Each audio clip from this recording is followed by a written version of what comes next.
Good afternoon. ඔයගලන්ට මම ඇහෙනවද? ඔව් සර්. හරි.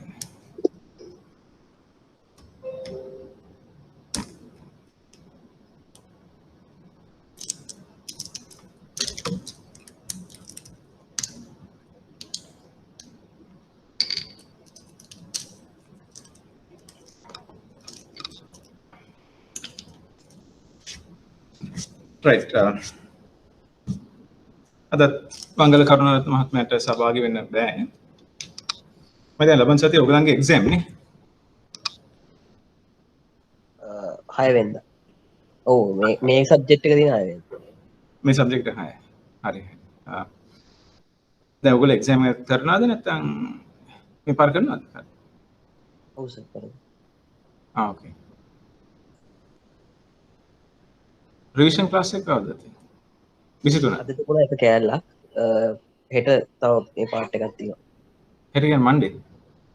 ඔව් 6 ඉඳන් sorry 6 අමාර ඉඳන් 9 අමාර. right. හරි.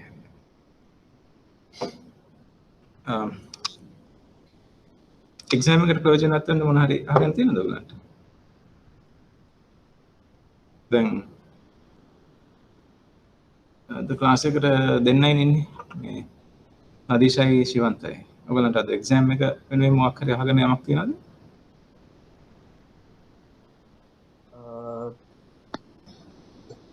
පුළුවන් නම් අර මේ දැන් අර අතන දැන් ව්‍යුත්පන්න අපි ක්ලාස් එකේ තාම මේ කරේ නැහැ නිසා හරියටම. ඔව්. දැන් එකම දේ අර මේකේ තියෙන විදිහට අපිට පොඩ්ඩක් දැන් එකපාර හිතා ගන්න අමාරුයි කොහොමද මේක ඇප්ලයි කරගන්නේ කියලා. ඒ කියන්නේ දැන් මේ ප්‍රශ්නවල ඒක පොඩ්ඩක් කතා කරගන්න පුළුවන් නම් හරි. මංගාව ඔයගොල්ලෝ ප්‍රශ්න තියෙනවද ඔගේ? ඒ කියන්නේ පාස් පේපර් යන්නේ?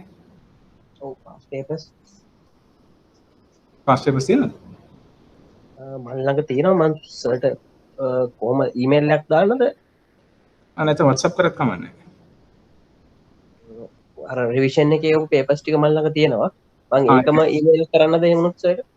ඔව් ඊමේල් නැත්නම් WhatsApp එකද? හරි. WhatsApp එකේ නම්බර් එක මම දෙන්නද? ඔව් සර්. 0773 773 700 700 172 172 700 172 නේ සර්. ඔව්. මට තප්පරයක් දෙන්න මම දාන්න. අමන්දයි බන්තිත් එක්සෑම් කරනවද මේ පාර නැත්නම්? මේ පාර කරනවා සර්. අමන්දත් කරනවද?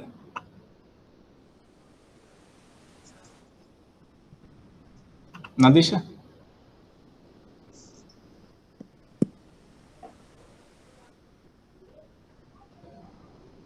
නදීෂා චමාලි මේ පාර එක්සෑම් කරනවද ඔයගොල්ලෝ?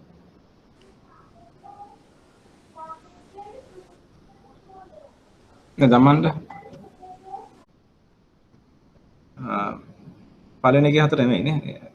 නෑ මේ ලොකු ප්‍රශ්න වල 4 වෙනි එක.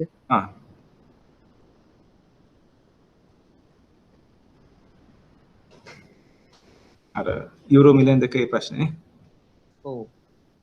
ශ්‍රී ලංකාවේ සමාගමක් විසින් යුරෝ මිලියන් 2ක් වටිනාකම් ඇඟලුම් තොගයක් ජර්මනියට අපනයනය කරනු ලැබේ. වත්මන් විනිමය අනුපාතය 1.1357 ඩොලර් රුපියල් 180යි.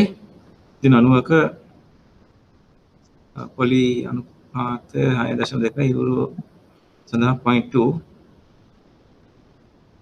යුරෝ මිලියන් 2ක තෙමසක කාලයකින් ලැබෙන බව උපකල්පනය කරන ලංකාවේ අපනයනකරු මුහුණ දෙන විනිමය අනුපාත අවදානම. මේ ප්‍රශ්නේ? ඔව් සර්. අර ඒකේ අර ඊළඟ කොටස් කීපය තමයි මේ කොහොමද අර ඇප්ලයි කරගන්නේ කියන එක තේරෙන්නේ නැත්තේ. පළවෙනි කොටස නම්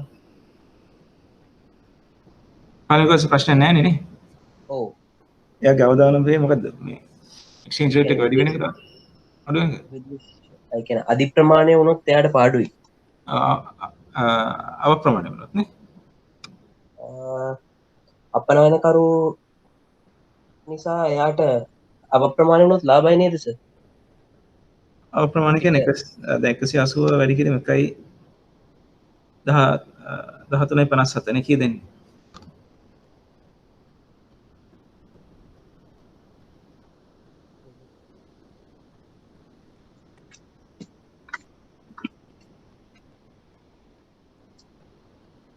දෙසිය 4.43 නේ.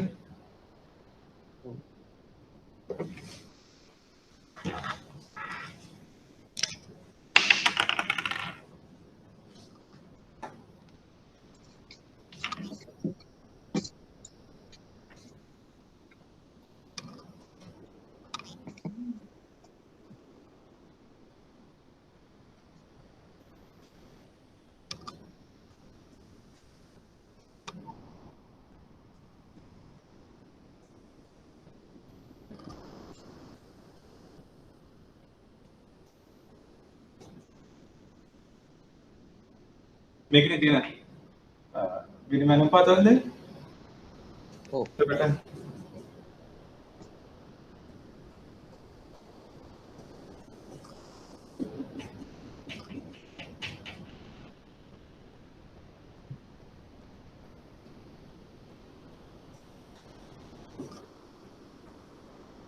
දෙසිය 4.43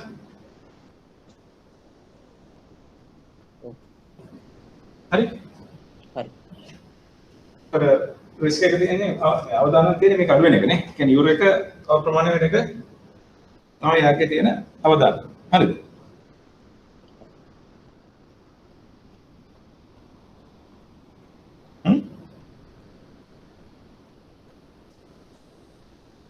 දැන් දෙසිය වුණොත් එයාට පාඩු වෙන්නේ. හරි. හරි සර්. අවතර යූරෝ එක අප්‍රමාණ වෙන එක තමයි යාගේ තියෙන පාඩුව. හරි? හරි. ඒක දෙයක් පැහැදිලිද?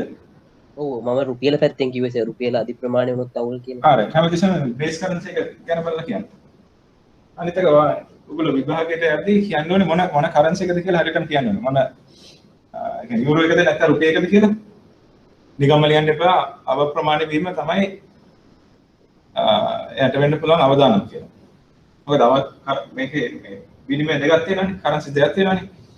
කොයි යූරෝ එක අප්‍රමාණ වෙන්න පුළුවන් නැත්නම් රුපියල් එක අප්‍රමාණ වෙනවා. හරියටම කියන්න ඕනේ කොයි කරන්සි එකද ඔයා කියන්නේ කියලා. හරි. හරි සර්.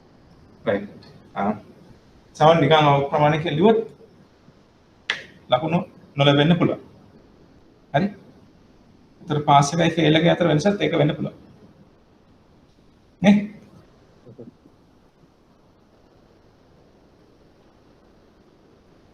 මේක හරිනේ ප්‍රශ්නේ. හරි සර්. හරි. දෙවෙනි කොටස තමා මුහුණ දෙන විදේශ විනිමය අවධානය මතු රැකීම පිණිස මෙම ආයතනයට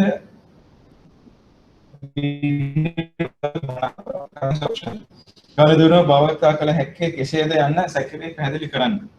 හරි මොන ඔප්ෂන් එකද පාවිච්චි කරන්න ඕනේ? විකිණීමේ මනාපය. විකිණීමේ මනාපය. හරි. ඒතර ඔයගොල්ලෝ ඉතරේට ලියන්නේ විකිණීමේ මනාපය කියලාද? නෑනේ භාවිතා.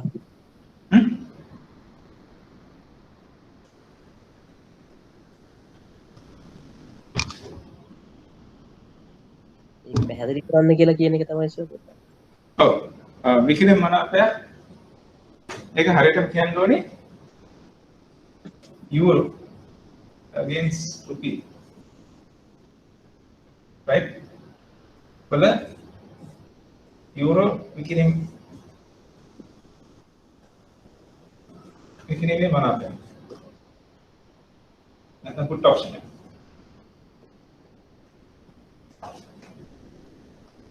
euro තමයි පාවිච්චි කරන්න ඕනේ. නිකම්ම විකිණීම මනාපයක් කියලා යන්නත් එපා. හරි? ඒ ලියන පිළිතුර ඔව් පැහැදිලි කරන්න කියන්නේ දැන් ඒ ටික ලිව්වනම් හරියද යූරෝ රුපියල් යූරෝ මේ විකිණීමේ මනාපයක් කියලා ලිව්වනම් ඇතිද? ඇති.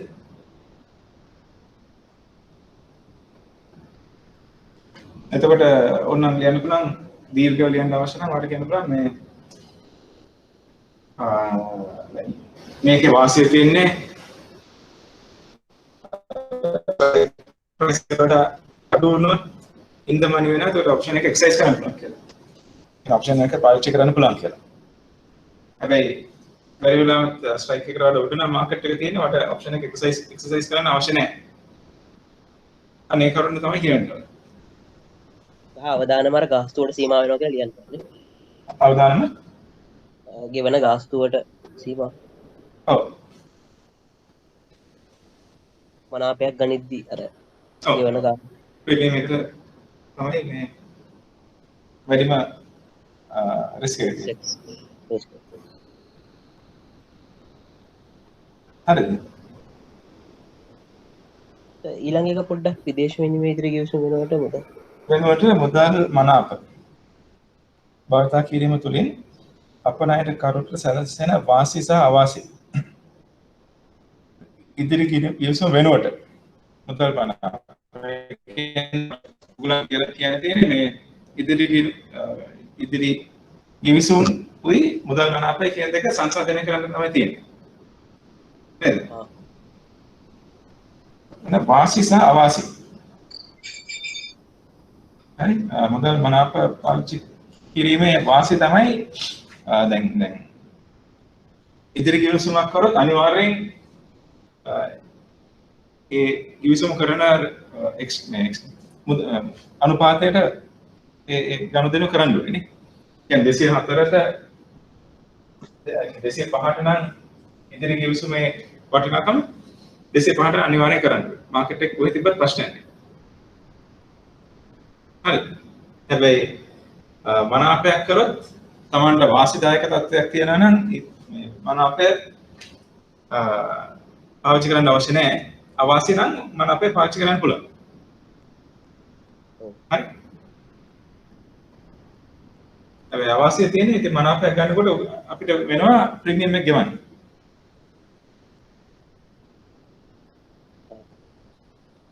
නේද? ඉදිරි ගෙවිසුම් වල ප්‍රීමියම් එකක් නැහැ.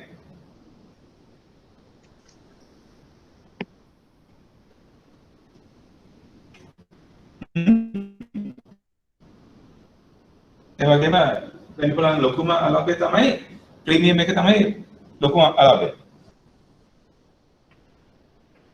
ඉදිරි ගෙවිසුමක් කරොත් අපි දන්නේ අලාභය කොතරක් වෙන්න පුළුවන්ද කියලා. පැහැදිලිද?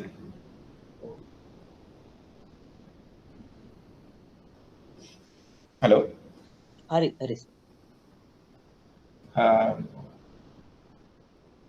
ඒ ප්‍රශ්නේ හරි? ඉදිරි ගෙවිසුමේදී සර් වෙන්නේ අපි ෆෝවර්ඩ් රේට් එකක් නෙමෙයිද බුක් කරන්නේ? ෆෝවර්ඩ් රේට් එක බුක් කරන්නේ. forward rate formula මතකයි forward rate is spot rate මේකනේ ඒක ගණනය කරන සූත්‍රය හරි එතකොට මේ calculation එකෙන් ඔක්කොම interest rates දාලා තමයි තියෙන්නේ මෙතන 204යි + 3 1 base currency එකේ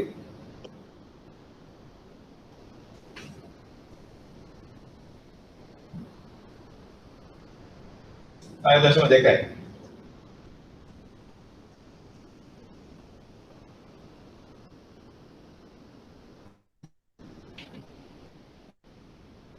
0.2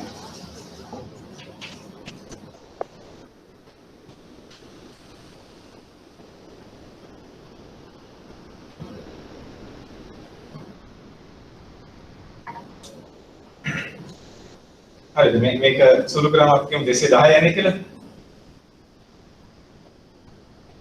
right ඒ කියන්නේ ඉතින් ඊසුමෙන් අපිට ලැබෙන්නේ 210 නම්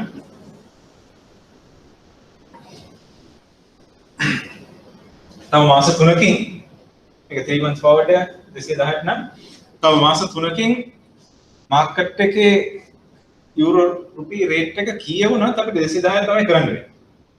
හරි හදිසියෙන් මේක 300 වෙලා තිබ්බොත් ඒත් අපිට කරන්න වෙන්නේ 210ට. නේ ඔව් හැබැයි හදිසියේ මේක 150 වෙලා තිබ්බොත් එතකොට වාසි ඔව් හරි ඒ කියන්නේ රේට් එක වැඩි වෙලා තිබ්බොත් පාඩුයි අඩු වෙලා තිබ්බොත් වාසි හැබැයි ඔප්ෂන් එකක් කරද්දී මනාපයක් කරද්දී හදිස්සියේ රේට් එක මාකට් එකේ 300 නම් දැන් අපි කියමු ඔප්ෂන් එකේ ස්ට්‍රයික් ප්‍රයිස් එක 200 කියලා කියන්නේ හරි මේක out of the money option අපි කියමු ස්ට්‍රයික් ප්‍රයිස් එක 200යි මාස 3කින් හරි එතකොට හදිස්සියවත් මාස 3කට පස්සේ රේට් එක 300 නම් මේක පාවිච්චි කරන්න අවශ්‍ය නැහැ අපිට මාකට් එකේ විකුණන්න පුළුවන් 300 ගන්න හැබැයි හදිස්සිය ඉදිරි කිවිසුමක් කරලා තිබ්බනම් 210 විතරයි කරන්න පුළුවන් 300 කරන්න බෑ මනාපයකදී මාකට් රේට් එක දෙන්න පුළුවන් හරි හදිස්සියවත් 150ට වැටිලා තිබ්බොත් ඉදිරි කිවිසුමක් ලාභයි මේකත් ලාභයි මොකද මේක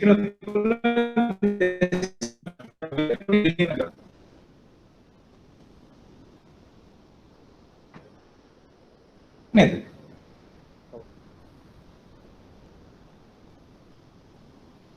ශිවන්ත තියෙනවා ඔව් සර් හරි නදීෂා බන්ති අමණ්ඩා හරිද පැහැදිලිද ඔයගොල්ලෝ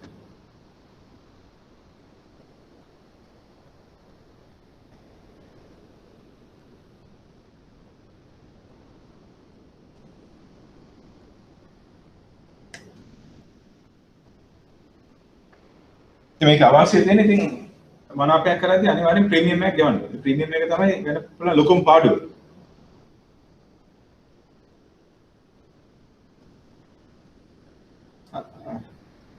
හරි දැන් මොනක් ප්‍රශ්න තියෙනවද ඒක ගැන? නෑ සර් හරි. අනිත් තුන් දෙනාට අමන්ඩා බන්ති නදීෂා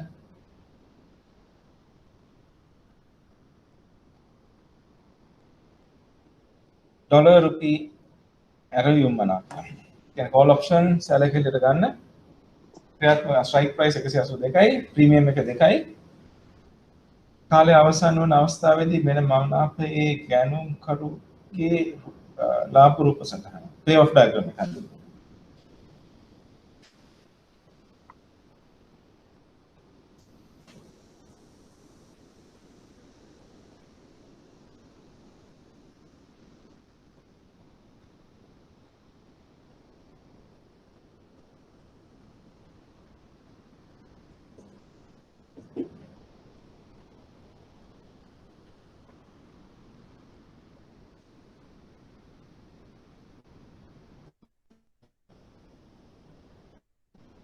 හරිද?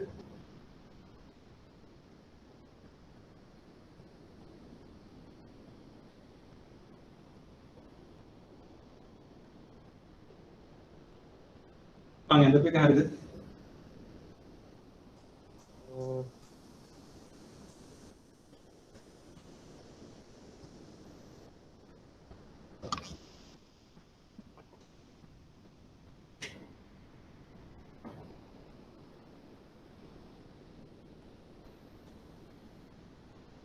මම ඇදලා තියෙන එක හරිද වැරදිද?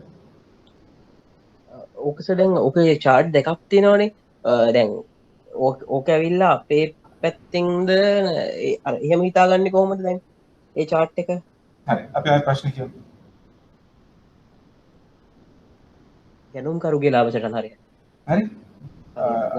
සාමාන්‍ය මෙව මනාපයේ ගැනුම් කරුගේ ලාභ රූප සටහන නැද්ද? කාගේද? ගැනුම් කරු ගැනුම් කරුගේ. හරි? එතකොට මම දැන් ඇඳලා තියෙන එක හරිද වැරදිද?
හරිද?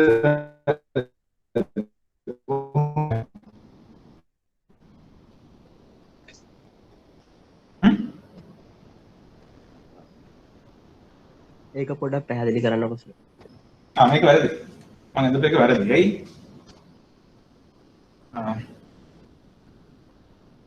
කෝල් ඔප්ෂන් වල කියන්නේ ගැනුම් මනාපනේ. ඔව් කෝල් ඔප්ෂන් මනාප. ඇරෝ මනාප. මේක ඇඳලා තියෙන්නේ මොකද පුට් ඔප්ෂන් එකේ? මේක ඇවිල්ලා ෂෝට් පුට්. පුට් ඔප්ෂන් එකේ සිංහලෙන් මොකද කියන්නේ? දැමුම් මනාප. ඈ? ඇරෝ කෝල් ඔප්ෂන් එකේ ඇරෝ අනික මොකද? මම පුට් ඔප්ෂන් කැඳවුම් මනාපනේ. කැඳවුම් මන. හරි. හරි. ඇරයුම් කැඳවුම් දෙකම එකයි. කවන්නේ මම පුට් ඔප්ෂන් කියලා ලියුවොත් ඔයගලන් තේරෙනවන්නේ? ඔව්. හරි. දැමුම් මනාපනේ. දැමුම් මන. ඒක හරි. හරි. මම ඇඳලා තියෙන්නේ පුට් ඔප්ෂන් එකක් ගැනුම් කරන එක නෙමෙයි විකුණුම් කරද්දී එන්නේ මේ වගේ. මේ ඔප්ෂන් වල තියෙන ඩයග්‍රෑම්ස් හතරයි. ඒ හතර මතක තියාගන්න. මේක එකක්.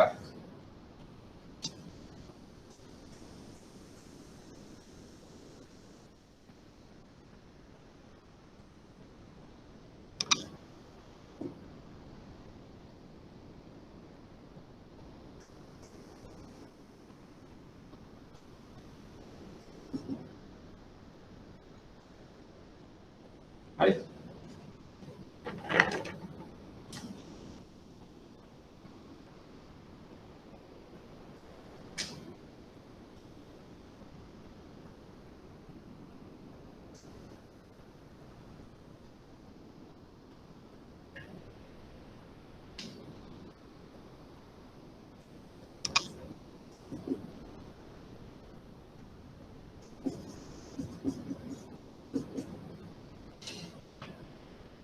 මෙතන මේ ඇරයුම් මනාපය මිලදී ගන්න. හරි?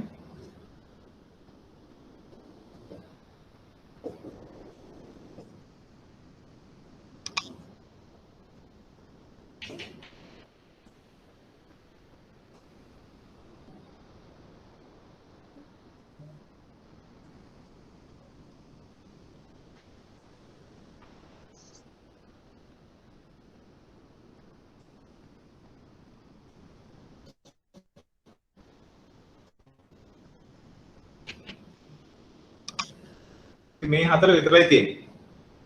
මේ ටික මතක තියාගන්න ඕනේ. ඔප්ෂන් ගැන මොන හරි ප්‍රශ්නයක් අහුවොත් මේ හතරෙන් එකක් විතරයි එන්නේ. කියන්නේ ඇරයුම් එකක් ගත්තොත් මෙන්න මේ කළු පාටක් කියලා. ඇරයුම් වික්කොත් නිල් පාට එක. අනිත් එක මොකද කිව්වේ? වචනේ? දැමුම්. දැමුම්. දැමුම් මනාපයක් මෙලදී ගත්තොත් දැමුම් මොනවද? දැමුම් මනාප. දැමුම්. දැමුම්. හරි. ඒ පුට් ඔප්ෂන් එක ගත්තොත් මෙන්න මේ කළු පාටෙන් දක්වන එක එන්නේ. වික්කොත් නිල් පාටක එන්නේ. ඔය හතර විතරයි මතක තියාගන්න තියෙන්නේ. හරි ලේසි. දැන් මේ ප්‍රශ්නේ විදිහට කළා තියෙන්නේ මොකද්ද?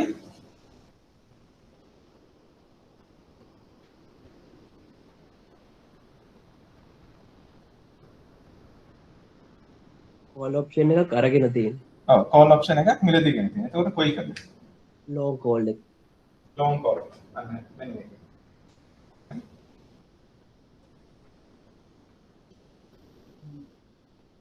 ඒකට සර මේවා ටික මාක් කරන්න ඕනේද ස්ට්‍රයික් ප්‍රයිස් එකයි ප්‍රීමියම් එකයි? මෙතන ස්ට්‍රයික් ප්‍රයිස් එක දාන්න ඕනේ 182.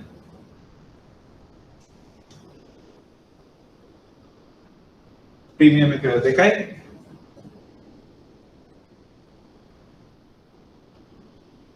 හරිද මෙන්න මේ රේඛාව හැරෙන්නේ ස්ට්‍රයික් ප්‍රයිස් එකේ.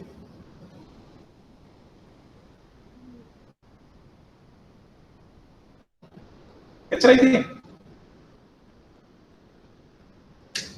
එච්චරයි තියෙන්නේ. ඔයාලට විනාඩි 5න් ලකුණු 20ක් ගන්න පුළුවන් හරියනවා ප්‍රශ්නෙට. වැඩි වුණොත් ප්‍රශ්නේ කියවන්නත් එක්ක විනාඩි 10ක් යයි. වැඩි වුණොත්. මම හිතන්නේ වැඩිම කාලයක් යන්නේ ප්‍රශ්නේ කියවන්න. විනාඩි 5ක් විතරයි ප්‍රශ්නේ කියවන්නේ. ඊපස්සේ නම්බරේ දාන්න තව විනාඩියක් දෙකක් යයි. ප්‍රශ්නෙට උත්තර දෙන්නේ විනාඩි 3යි යන්නේ. විනාඩි 10යි ලකුණු 20යි. නේ? නැද්ද? දැන් මේක අඳින්න විතරයි තියෙන්නේ. ඒ රූප සටහන මතකයි නම් ලකුණු 5ක් කෙලින්ම එනවා. එනේ මොකද දන්නේ නැතත් ඒක එනවා.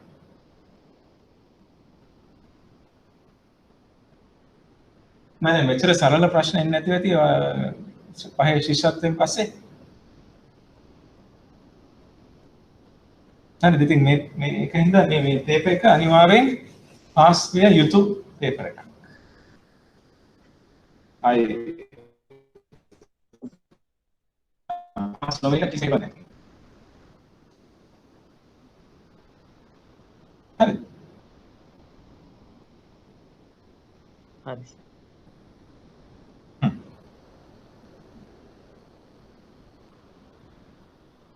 තන්තිටයි නදිෂයි ආමන්දටයි ප්‍රශ්න තියෙනවද ඒක?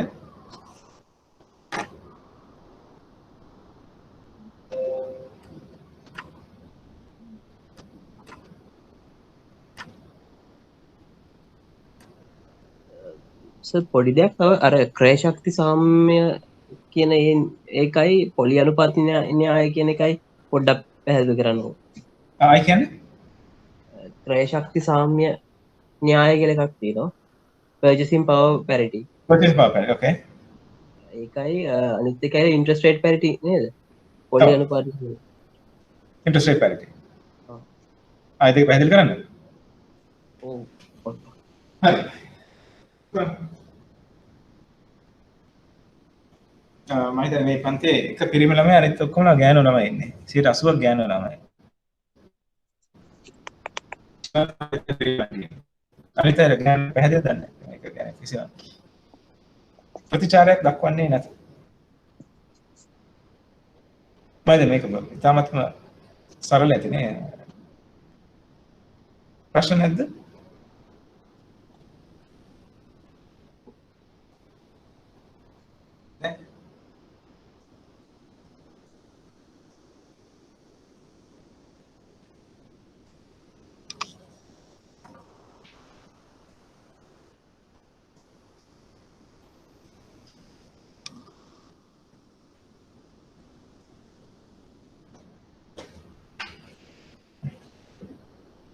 එතන බොහොම සරල දෙයක් තියෙන්නේ.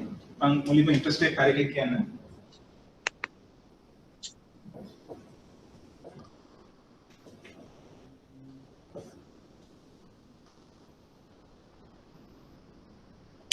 මේක වගේ ණය සිංහලෙන් කියන්නේ පොලි අනුපාත සාම්‍ය.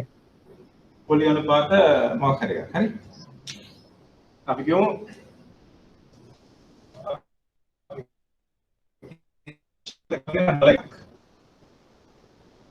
right. ඉතින් අපි කියමු ඔයාට තියෙනවා මේකෙන් කරන්න පුළුවන් වැඩ දෙකක්. එකක් ඔයාට පුළුවන් මේ ඩොලර් එක රුපී බවට පත් කරන්න. හරිද? මේක රුපී කරනවා. ඒක අපි කියමු ඔයාට හම්බ වෙනා රුපියල් 195ක්. අද තියෙන exchange rate එක රුපියල් 195ක් හම්බ වෙනවා. හරි. අද අපි කලින් දෙමු අද exchange rate එක 195යි. ඩොලර් එකේ interest එක 1යි. රුපී interest rate එක 10යි කියමු. හරි. ඉතින් අද මේ ඩොලර් එක රුපී බවට පත් කරොත් 195යි. අපි නිකන් ලේසියට ගමු 200යි කියලා. 200 කියලා කියමු.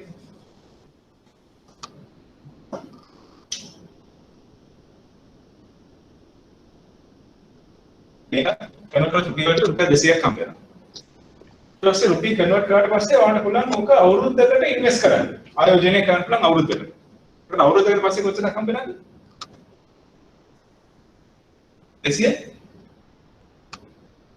20යි. 220ක් හම්බ වෙනවා. ඉන්ට්‍රස්ට් 10කට එක්ක ඉන්ට්‍රස්ට් එකේ 20කුත් 10 ගානේ 20ක් වෙනවා. 220ක් හම්බ වෙනවා. හරි. ඒතොර ඩොලර් එක අරගෙන රුපියල් බවට පත් කරලා 110 ගානේ ආයෝජනය කරොත් මෙන්න මේක තමයි 220ක් වෙන අවුරුද්දකට පස්සේ. එහෙම නැත්නම් අපි කියමු මේක කරන්නේ නැතුව ඔයා මේ ඩොලර් එක අරගෙන ආයෝජනය කරනවා 101 ගානක්. හරි. දැන් අපි ගමු. ශවන්ත තමයි රුපියල් බවට පත් කරේ. අමන්දා හිතනවා එයාට රුපියල් ඩොලර් ගානේ පවත්වගෙන ගිහිල්ලා ඒක මාරු කරනවා ඒක ආයෝජනය කරනවා 101 ගානේ අවුරුද්දකට. ඊට පස්සේ අවුරුද්දකට පස්සේ කොච්චරක් හම්බ වෙනවද? අවුරුද්දකට පස්සේ ඩොලර්ස් කීයද? 1.1. 1.1 නෑ 0.1. සර්. නේ 101යි 1.01. ඒක ඉන්ට්‍රස්ට් රේට් පැරිටි එකෙන් කියන්නේ ආයෝජකයෙක් මේ මොන දේ කරත් හරි එක්කෝ රුපියල් වලට පත් කරලා අවුරුද්දකට ආයෝජනය කරත් නැත්නම් ඩොලර් එකකින් තියාගෙන අවුරුද්දකට ආයෝජනය කරත් එයාට අර ආබිට්‍රාජ් එකක් නොවෙන්න නම් හරි ඒක රිස්ක් ෆ්‍රී ප්‍රොෆිට් එකක් ගන්න බැරි වෙන්න නම් අවුරුද්දකට පස්සේ තියෙන විනිමය අනුපාතය මෙන්න මේ වගේ අගයක් වෙන්න ඕනේ.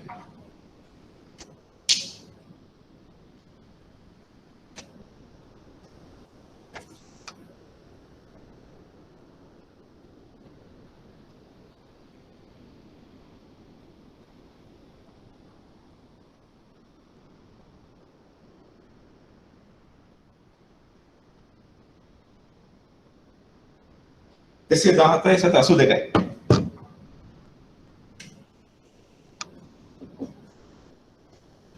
හරිද?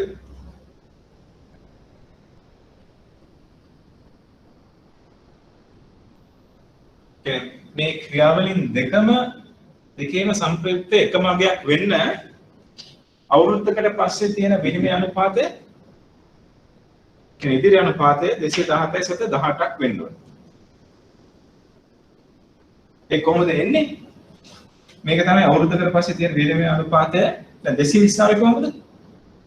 220 ආවේ මේ විදිහට කියන්නේ 200ට 110ක් එකතු කරලා. 200ට 110ක් එකතු කරලා තමයි 220 හැදෙන්නේ. ඒ වගේ 1.01ක් එන්නේ. එකට 100ක් එකතු කරලා.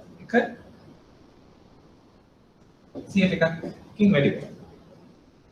එතකොට අපි මේවා වෙන් කරොත් මේක 200 බෙදීම 1 වෙන් කිරීම 1 එකතු කිරීම 10 බෙදීම 1 එකතු කිරීම 1.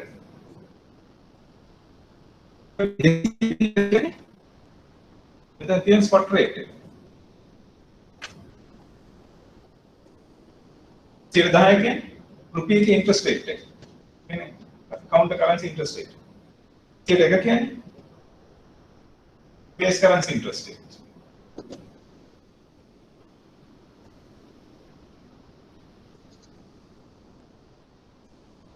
තමයි forward rate එක වෙන්නේ.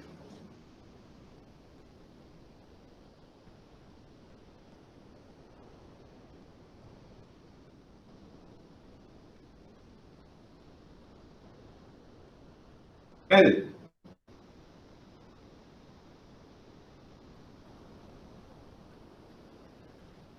තේරුණාද? ඔබ දැන් ඉන්ට්‍රස්ට් රේට් පැරිටි කියලා කියන්නේ.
තේරුණාද? හරි සර්. එතකොට මේ අර ඉන්ෆ්ලේෂන් මොකද ක්‍රය ශක්ති සාම්‍ය කියන්නේ එකත් ඔය වගේමද සර්? purchasing power parity නේ. ඔව්. ඔව්. දැන් අපි කියමු මේ forward rate එක මේක නෙමෙයි. අපි කියමු forward rate එක කියන 250යි කියලා.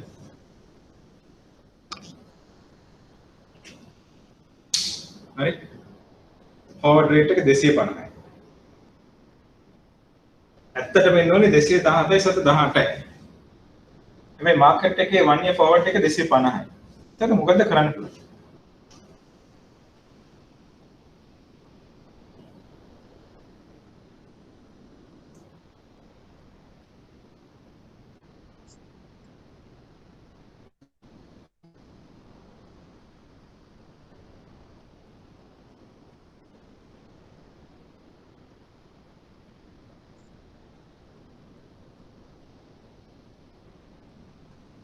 තේරුණාද මගේ ප්‍රශ්නේ? දැන් පොතේ විදියට එන්න ඕනේ forward rate එක 217යි 18යි. හැබැයි ඔයගොල්ලෝ මාකට් එකට ගිහිල්ලා බලනකොට මාකට් එකේ තියෙන forward rate එක 250යි. දැන් ඔයගොල්ලෝ ආයෝජකයෝ විදිහට කොහොමද මේකෙන් ප්‍රයෝජන ගන්න? ප්‍රයෝජන ගන්න පුළුවන්ද බැරිද?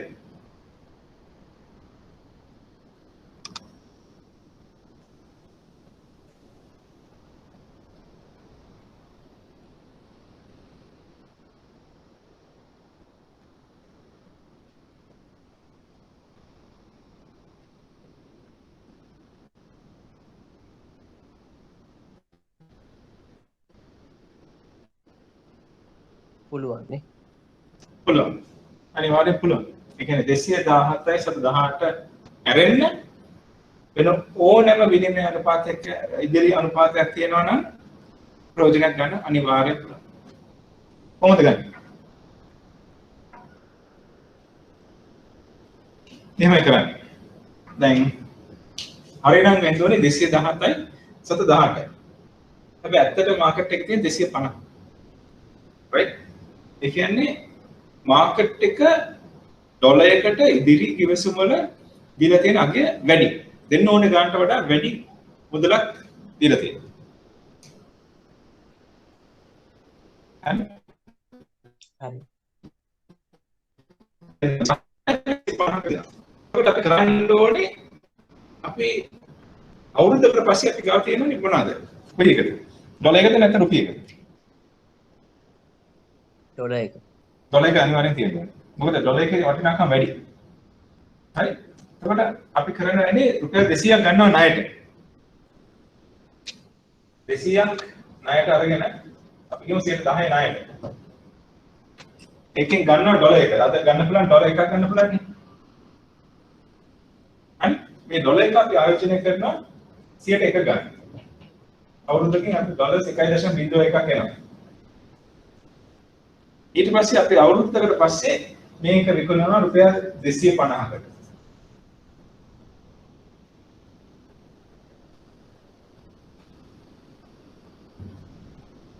එතකොට එනවා 252යි 750. අවුරුද්දකින් රුපියල් 252යි 750ක් අපිට එනවා.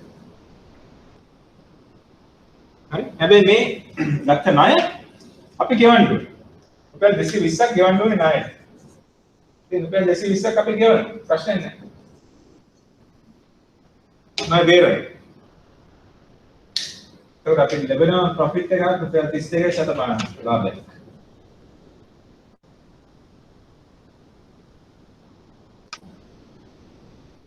හරිද?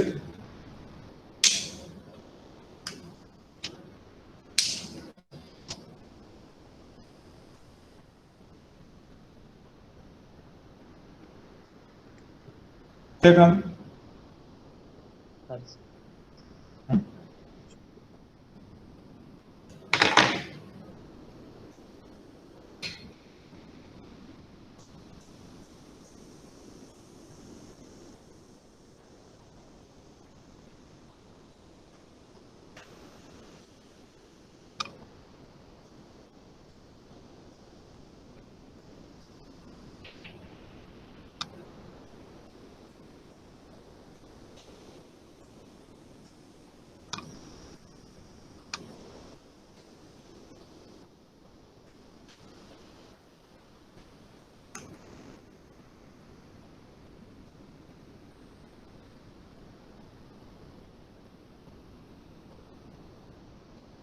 අනිත් එක purchasing power parity.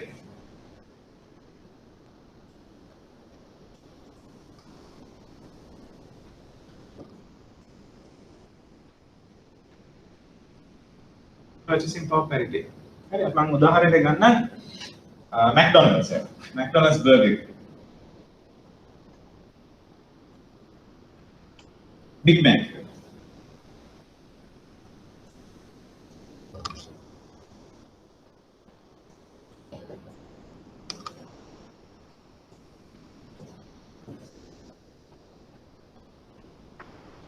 Right.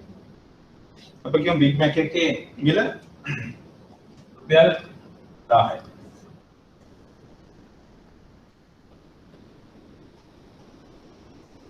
හරි.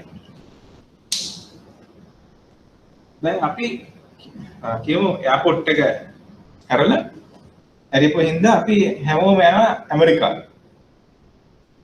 right අපි දකින එක පාටම ඈත කියලා දකිනවා McDonald's එකක්. ලංකාවේ McDonald's තියෙන අපි හිතනවා මේක ලංකාවේ බ්‍රාන්ච් එක තමයි මෙතන ඇමරිකාවේ තියෙන්නේ කියලා.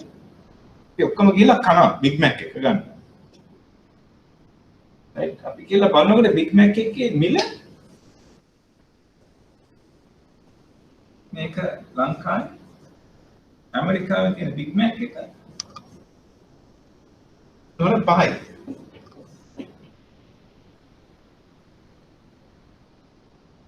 හරි $5යි. same size taste එකත් එකයි quality එක ඔක්කොම එකයි. කිසිම වෙනසක් නැහැ. ලංකාවේ රුපියල් 10යි ඇමරිකාවේ $5යි. ඉතින් මේ තත්ත්ව තියෙද්දී අපි හිතනවා මේක තත්ත්වය නම් තියෙන්නේ එකම ප්‍රොඩක්ට් එකට රටවල් දෙකේ තියෙන මිල ගණන්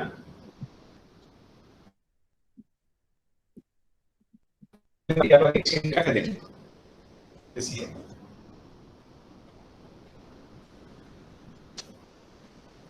එකම ප්‍රොඩක්ට් එකට ඒ රටවල් දෙකේ මිල ගණන් බලපුවම තියෙන මිලෙන් පුළුවන් exchange rate එක කියන්න.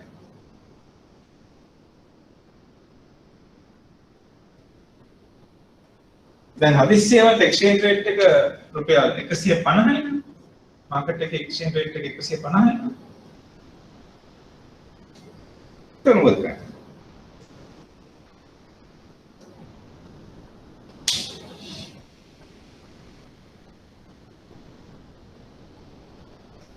කොහොමද මේකේ ප්‍රයෝජන ගන්න?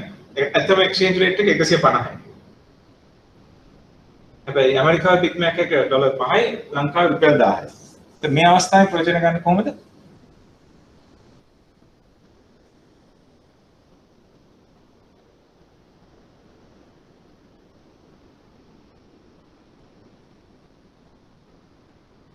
$150 ගන්නවා 150 ගානේ අරගෙන නෝ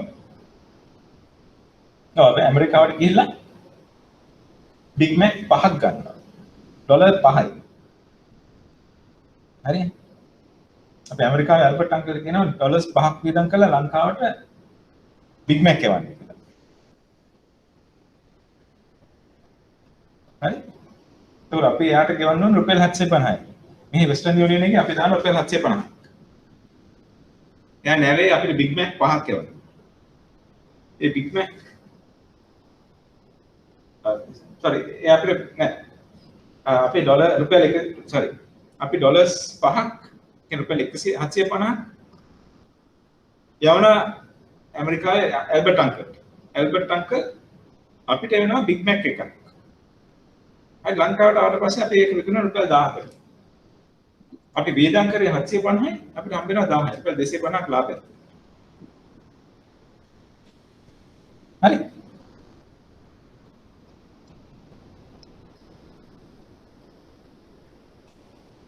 කියන්නේ මේකේ ඇත්තටම වටිනාකම රුපියල් 750යි. ඇමරිකාවෙන් ගන්න රුපියල් 750යි. ලංකාවට ගෙනල්ලා 1000කට විකුණන්න පුළුවන්.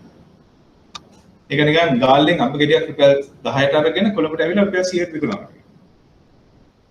හැබැයි මේක ඇත්තටම හැමතිස්සෙම කරන්න බෑ. ඇයි?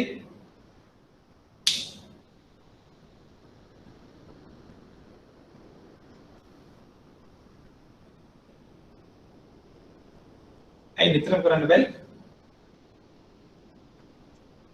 ප්‍රයිස් එක වෙනස් වෙනවා. ප්‍රයිස් එක?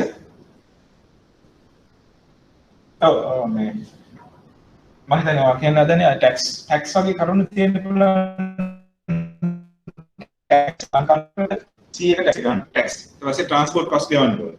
ස්ටෝරේජ් කරන්න ඕනේ. සමහරවිට ලංකාවට එවද්දී තැලිලා පොඩි වෙලා සමහර ඒවා විසි කරන්න වෙනවා. ඒක නිසා අපතේ යනවා. මේ වගේ හේතු වලට මෙන්න මේ වගේ chances හැමතිස්සෙම කරන්න බෑ. හරි purchasing power parity එක කියන්නේ මෙන්න මේ අදහස් තමයි කියන්නේ. දැන් අපි කියමු මේක ඉන්ෆ්ලේෂන් ගාව ගන්න ඕන නම් අපි කියමු ලංකාවේ ඉන්ෆ්ලේෂන් රේට් එක 10%යි. ලංකාවේ උද්දමනය 10%යි.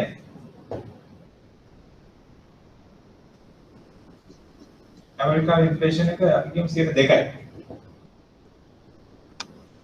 ඒ වගේ තියෙද්දි එතකොට අවුරුද්දකට පස්සේ ලංකාවේ බිග් මැක් එක රුපියල් 1100යි ලබන අවුරුද්දේ. ඇමරිකාවේ බිග් මැක් එක කරනවා ඩොලර්ස් 5යි.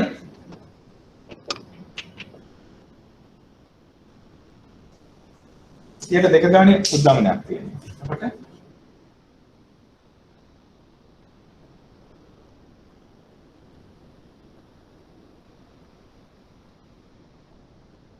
පහයි දශම එකයි.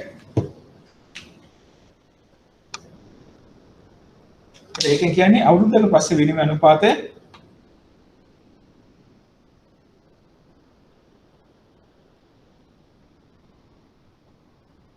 දෙසිය 15යි සත 69ක් වෙනවා.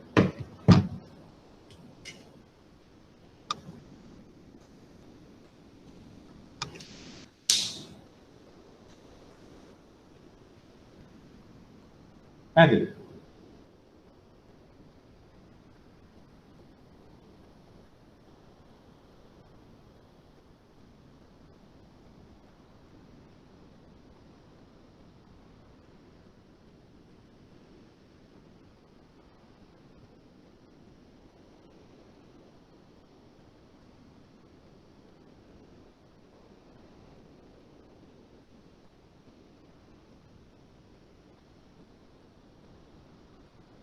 තේරුණාද?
හරිද?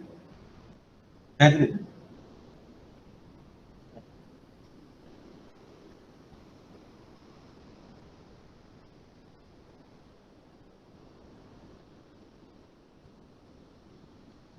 ඒ ගැන තව ගැටලු තියෙනවද?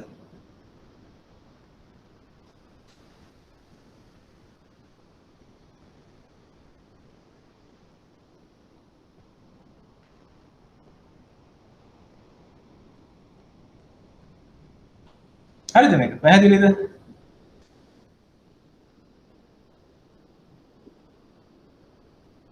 දැන් ඔයගොල්ලෝ අහපෙන්ද තමයි මම පැහැදිලි කරේ. හරි සර්. හා.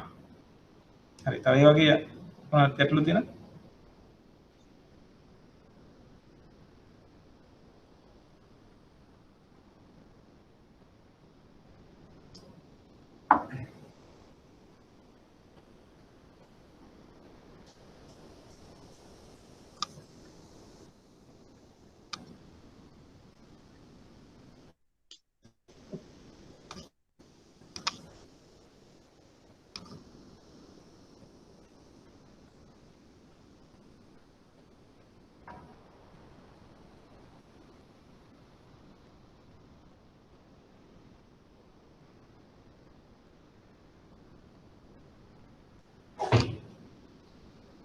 තව ගැටලු තියෙනවද?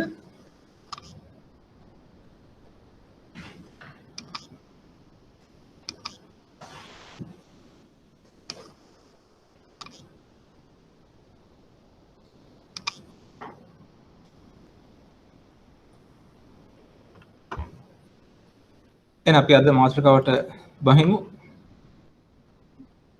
විදේශ විනිමය වෙළඳපොළ. මෙතන ඇත්තටම අලුතෙන් කියන්න දෙයක් නැහැ.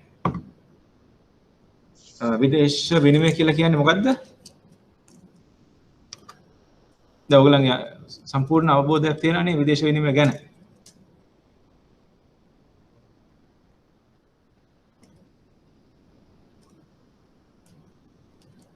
එහෙම නේද? ඔයගොල්ලන්ට විදේශ විනිමය ගැන සම්පූර්ණ අවබෝධයක් තියෙනවා කියලා මම බලාපොරොත්තු වෙනවා. මම හිතනවා.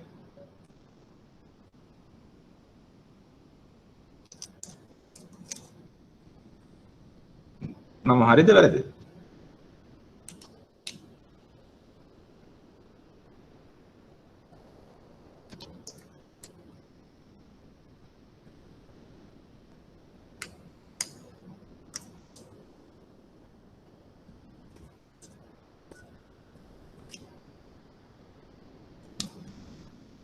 හලෝ. ඔව් එහෙනම් අපි මේක නැතුව ඊළඟ එකට යන්නද? සර් මේ සුරැකුම්කරණය ඒ පාඩම කරමු. සුරැකුම්කරණය. සිකියුරිටයිසේෂන් නේ? ඔව්. හරි. මං අද ඒක එව්වේ නැහැ හැබැයි. සුරකුම්කරණය කියන්නේ දැන් අපි කියමු බැංකුවල තියෙන පෝර්ට්ෆෝලියෝ එකක්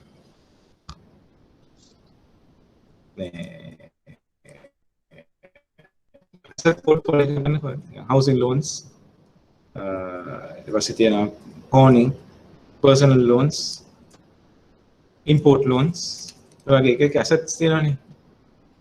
ඒ asset class එකක් අරගෙන ඒක assign කරනවා වෙනම company එකට special purpose vehicle එකකට. හරි. කරලා ඒ ස්පෙෂල් පර්පස් වෙහිකල් එකට කියන මේක මැනේජ් කරලා මේකෙන් එන කෑෂ් ෆ්ලෝස් වලින් කෑෂ් ෆ්ලෝස් පාවිච්චි කරලා මේ කියන්නේ ඒක ඇසට් එකක් විදිහට පාවිච්චි කරලා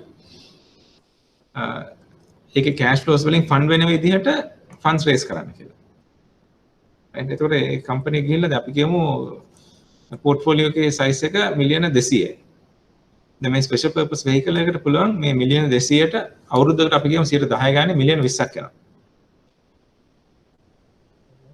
මිලියන 20 එන ආදායම පාවිච්චි කරලා තවත් ලික්විඩිටි අවශ්‍ය නම් ලෙන් කරන්න ඒගොල්ලන්ට පුළුවන් ෆන්ඩ්ස් රේස් කරන්න. හරි එතකොට අර ඇසට් එකෙන් එන කෑෂ් ෆ්ලෝ එකෙන් තමයි අලුතෙන් රේස් කරන ෆන්ඩ්ස් වලට මේ ගෙවන්නේ පොලිය ගෙවන්නේ. ඒක තමයි සුරුකුම්කරණය කියලා කියන්නේ. ඉතින් ඒකට ස්පෙෂල් පර්පස් වෙහිකල් එකක් පාවිච්චි කරන්න ඕනේ. මම අද මේ එව්වේ අර විදේශ විනිමය වෙළඳපොළ යන නිසා මට අද ඒක තමයි කරන්න වෙන්නේ. හරි කවන්නේ. මම මුලින්ම හිතුවේ ඔයගොල්ලෝ හැමෝම අලුතෙන් මේ විෂය කරන කට්ටිය කියලා මම දැන් හිටියේ නෑ කලින් කරපු අය කියලා. නමුත් දැන් අයෝප එකේ අපි ඉතින් මේ පැය කරමු. දැන් විදේශ විනිමය කියන එකේ අලුතෙන් ඉගෙන ගන්න දෙයක් නෑ. මම එහෙම කියන්නේ හේතුව දැන් ඔයගොල්ලෝ හැමෝම කඩේට ගිහිල්ලා පාන් ගෙඩි ගන්නක් තියෙනවා. නැත්තම්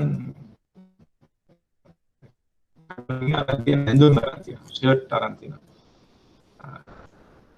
පොත් අරන් තියෙනවා. ඕනේ තරම් දේවල් අරන් තියෙනවා. ඉතින් ඒවා ගන්නකොට අපි කියමු පාන් ගෙඩියක් අපි ගන්නවා රුපියල් 50කට. ඒකට අපි දන්නවා එක පාන් ගෙඩියක් රුපියල් 50යි. ඒතර පාන් ගෙඩි දෙකක් ගන්න වුණොත් අපි රුපියල් කීයක් වියදම් කරන්න ඕනේද? එක පාන් ගෙඩියක් රුපියල් 50යි නම් පාන් ගෙඩි දෙකක් ගන්න 100. රුපියල් 100යි. රුපියල් 100යි. හරි දන්නේ ඒ ගණිත කර්මය අපිට තේරෙනවා නම් ඇත්තටම විදේශ විනිමය ගැන අලුතෙන් ඉගෙන ගන්න කිසිම දෙයක් නැහැ. ඒකම තමයි ඒ කියන්නේ පාන් ගෙඩිය ගන්න එකයි විදේශ විනිමයක් කරන එකයි අතර මට නම් දැනෙන වෙනසක් නැහැ. මොකක්ද වෙනසක් තියෙනවද?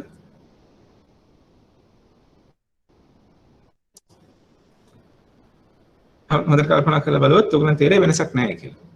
ඒක කියන්නේ ඔයගොල්ලෝ පාන් මිලදී ගන්න දන්නවනම් ඔයගොල්ලෝ විදේශ විනිමය ගැන හොඳට දන්නවා. right. හරි මට තියෙන ප්‍රශ්නේ මේකයි.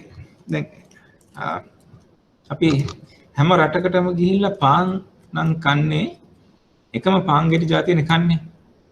පොඩි පොඩි වෙනස්කම් තිබ්බට අපි ගිහිල්ලා ඇමරිකාවේ කෑවත් කන්නේ සෑන්ඩ්විච් පාන්. ලංකාවේ ෆුජිරෙන් ගත්තත් සෑන්ඩ්විච් පාන්. සිංගප්පූරුවට ගියත් සෑන්ඩ්විච් පාන්. ඉන්දියාවට ගියත් සෑන්ඩ්විච් පාන්. දුබායි වලට ගියත් ඒත් සෑන්ඩ්විච් පාන්. එකම රහ, එකම සයිස් එක, එකම දේ. හැබැයි ගෙවනකොට ලංකාවේ හිටපු එක්කෙනා ගෙවන්නේ රුපියල් වලින්, ඇමරිකාවේ ගෙවන්නේ ඩොලර්ස් වලින්, සිංගප්පූරුවේ ගෙවන්නේ රුපියල් මේ සිංගප්පූරු ඩොලර්ස්, ඊට පස්සේ දුබායි වල ගෙවන්නේ දිරාම් වලින්. එක එක මුදල් ಜಾති වලින් ගෙවන්නේ. ඉතින් අපි එකම දේ නම් ගන්නේ ඇයි අපිට බැරි එකම දේ වලින් ගෙවන්න? ඇයි හැමෝටම මුළු ලෝකෙටම බැරි ඇයි ඩොලර් නැත්නම් ඇයි හැමෝටම බැරි රුපියල පාවිච්චි කරන්න? හරි දිරාම් එක හරි පාවිච්චි කරන්න. ඇයි එහෙම වෙන්නේ නැත්තේ? ඔයගලන්ට එහෙම හිතුන්නේ නැද්ද ඇයි කියලා? මොකද එහෙම කරා නම් අද අපිට ඇත්තටම විදේශ විනිමය කියලා දෙයක් ඉගෙන ගන්න අවශ්‍යත් නැහැ. මොකද හැමෝම දන්නේ මුළු කොයි රටට ගියත් තියෙන එකම විදේශ මේ විනිමය. එකම විනිමයක් තියෙනවා. නේද? ඉතින් ඇයි මේ ජීවිතේ මෙච්චර කොම්ප්ලිකේට් කරලාගෙන තියෙන්නේ එක කරන්සිය පාවිච්චි කරන්නේ නැතුව? මොකද ඔයගොල්ලෝ හිතන්නේ? ඇයි ඒකට හේතුව මොකක්ද? ඇයි එක එක රටවල් එක එක කරන්සි පාවිච්චි කරන්නේ? ඒ අතරින් අර යූරෝ වගේ මේ කීපයක් තියෙනවා එකම කරන්සි පාවිච්චි කරන ඒ අරන්න එක එක රටවල් පාවිච්චි කරන්නේ එක එක මුදල් එකක. ඇයි ඒ හේතුව? මොකද ඔයගොල්ලෝ හිතන්නේ?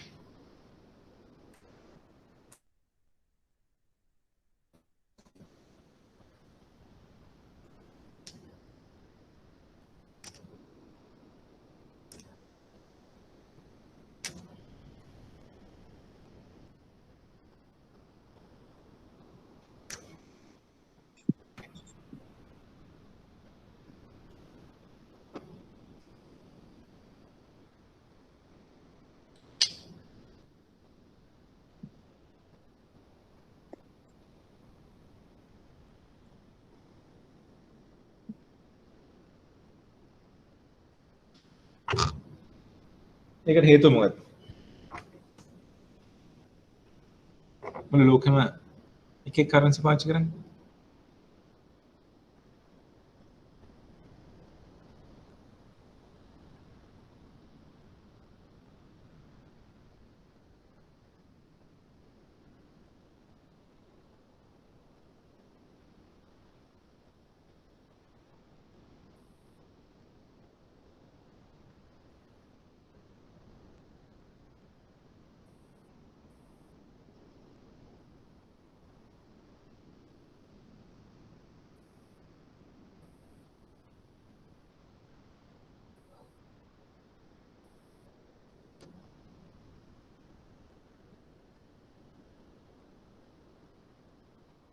මොනවද ඔයගොල්ලෝ හිතන හේතු? ගවර්න්මන්ට් නිසා එක එක රටවල එක රටවල ගවර්න්මන්ට් එකේ අවශ්‍යතාවය ඔව්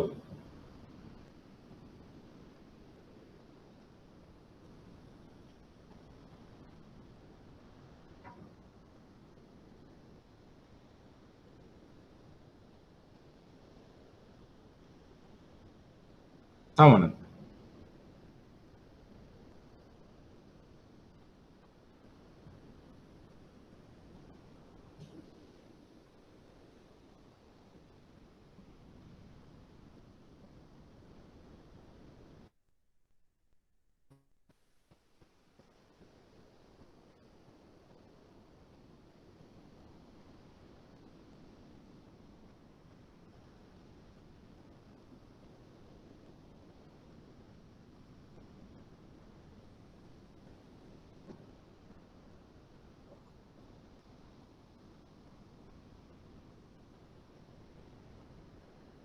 රටේ අනන්‍යතාවය පෙන්වන්න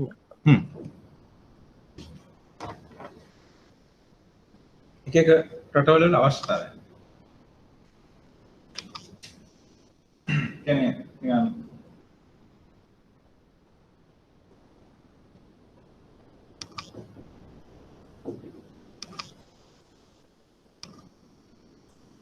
monetary policy independence ස්වාධීනත්වය කියන්නේ මූල්‍ය ප්‍රතිපත්තිවල ස්වාධීනත්වය සඳහා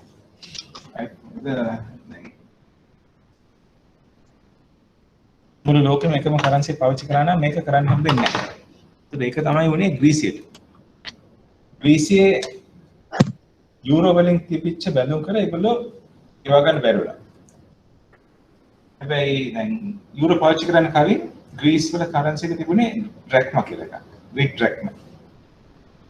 දැන් හදිස්සියේ ඩ්‍රැක්මා මදිකමක් තිබුණා නම් ග්‍රීසියේ ජීවිතේට ඩිෆෝල්ට් කරන්නේ නැහැ.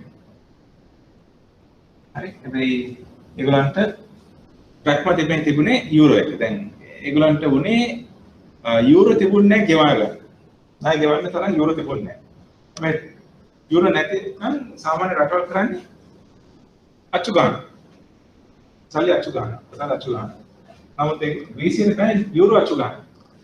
මොකද යුරෝ අච්චු ගේස් මේ අයිතිය තියෙන්නේ තනිකර යුරෝපියන් සෙන්ට්‍රල් බැංක් ECB එකට විතරයි. ග්‍රීස් වලට තනියෙන් බෑ. දැන් ඇමරිකාවේ හදිස්සියේ ඩොලර් හිගයක් ඇති වුණා නම් ෆෙඩරල් රිසර්ව් එකෙන් කරන්නේ ටක් ගාලා හැබැයි ග්‍රීසියට තනියෙන් ඒක කරන්නේ නැහැ. හරි එහෙම කරන්න බැරි නම් කියන්නේ මූල්‍ය ප්‍රතිපත්ති ගැන ස්වෛරීභාවයක් නැහැ. ඒ මුළු ලෝකෙම ඔය වගේ තත්ත්වයක් තිබ්බනම් මූල්‍ය ප්‍රතිපත්ති ස්වාධීන වෙන්නේ නැහැ. ඉන්ඩිපෙන්ඩන්ට් වෙන්නේ නැහැ. ඉතින් හොඳ කරුණක් කිව්වේ. ඒක අනන්‍යතාවය.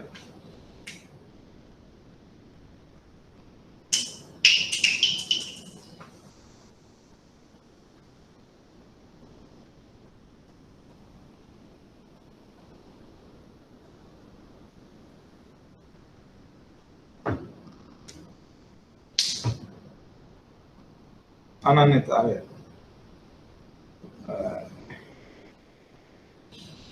කිව්වේ දැන් අපි හිතමු අපි ඇමරිකාවේ ඉරානියන් රියල් එක ඒගොල්ලන්ගේ කරන්සි එකේ පාවිච්චි කරන්නේ.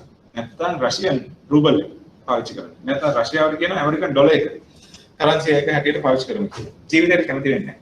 මොකද ඒ රටේ අනන්‍යතාවය තියෙන්නේ ඒගොල්ලන්ගේ මුදල් ඒකකේ මත. හරි. තව රටක පාවිච්චි කරන මුදල් පාවිච්චි කරන්න කිසිසේත් කැමති වෙන්නේ නැහැ. මේ වගේ හේතු නිසා අතන ස්වාධීන දේශ අනන්‍යතාවය නිසා රටවල් එක එක මුදල් ඒක තමයි පාවිච්චි කරන්නේ. හැමෝම එකක් පාවිච්චි කරන්නේ නැහැ. දැන්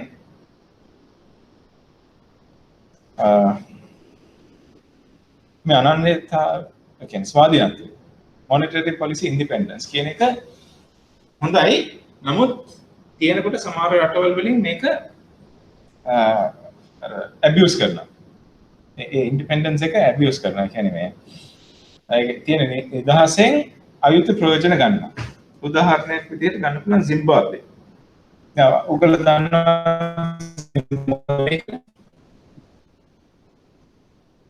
Zimbabwe එකේ කරන්සි වලට මොකද උනේ?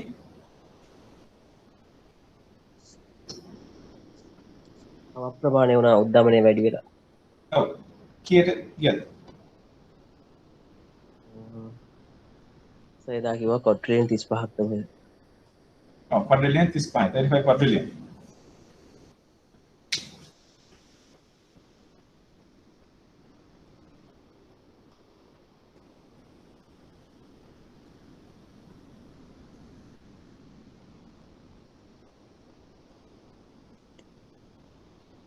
මේ ගන්න ටික. ඒකට හේතු උනේ අර සෙන්ට්‍රල් බැංකුවේ ඒගොල්ලන්ගේ සෙන්ට්‍රල් බැංකුවේ ඩිසිප්ලින් එක තිබුණේ නැහැ. ඒක නිසා මේ මොනිටරි පොලිසි ඉන්ඩිපෙන්ඩන්ස් කියන එකෙන් උඩරිම කියන්නේ මොන ඇබියුස් කරා අනිසි විදියට අප ප්‍රයෝජනට ගත්තා. අයුතු ප්‍රයෝජන ගත්තා. කෙටියෙන් කියනවා නම් මේ මොනිටරි පොලිසි එක නිසා රට දූෂණය කරා. හරි.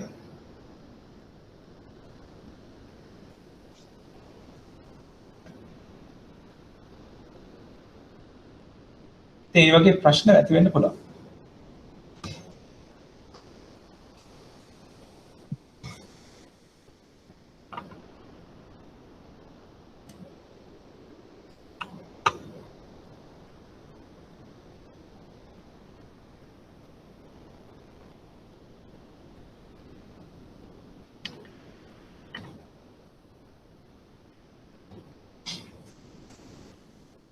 Speculation, සම්පේක්ෂණය. මූල්‍ය වෙළඳපොළ තුළ සිදුවන්නා වූ මිල විචලනය තුළින් ලාභ ලැබ ගැනීමේ අරමුණෙන් කරන්නා වූ අවදානම් සහිත ගනුදෙනු සම්පේක්ෂණ ගනුදෙනු ලෙස හඳුන්වනු ලබයි. මෙම ගනුදෙනු කෙටි හෝ මධ්‍යකාලීන විය හැකියි. කියන්නේ දැන් සාමාන්‍යයෙන් මූල්‍ය වෙළඳපොළ කියන්නේ foreign exchange market එකේ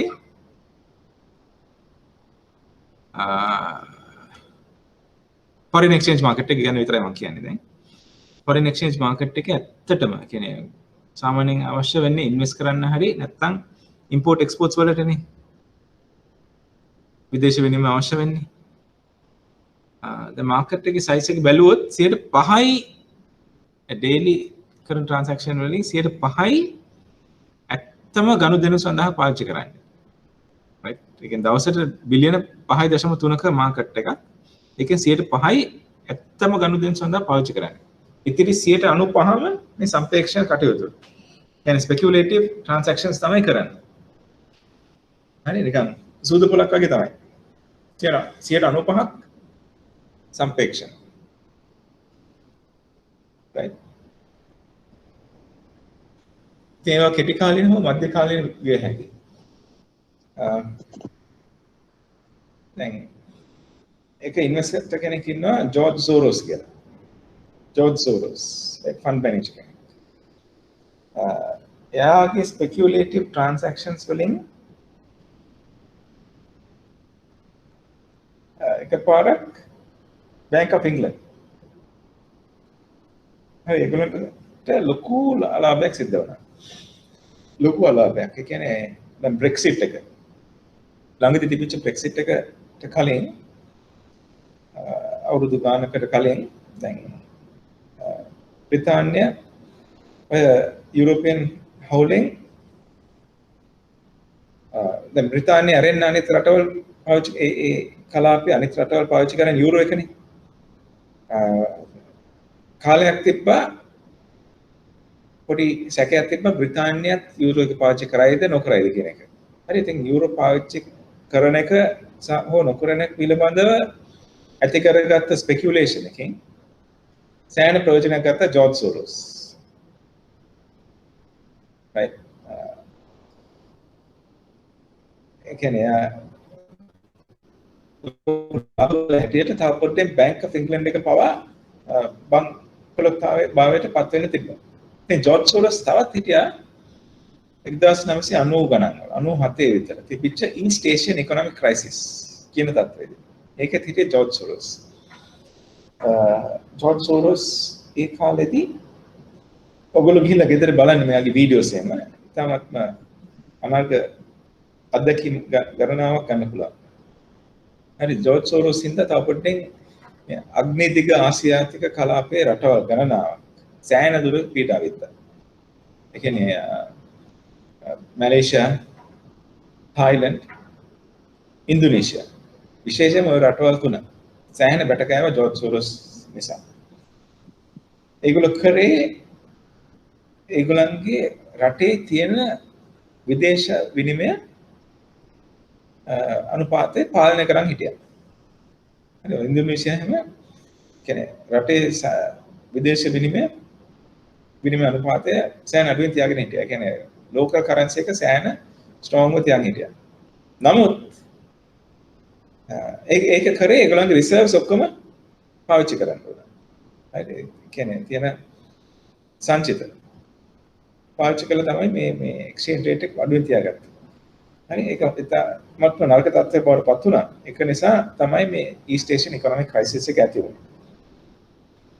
right ඉතින් දැනගන්න ස්පෙකියුලේෂන් කියන එක සෑහෙන ඉතාමත්ම භයානකයි. සමහර සල්ලි හොයන්නත් පුළුවන් නැත්නම් තියෙන දේවල් නැති වෙන්නත් පුළුවන්. හරි ඒ මාකට් එකෙන් 95%ක්ම තියෙන ස්පෙකියුලේෂන්.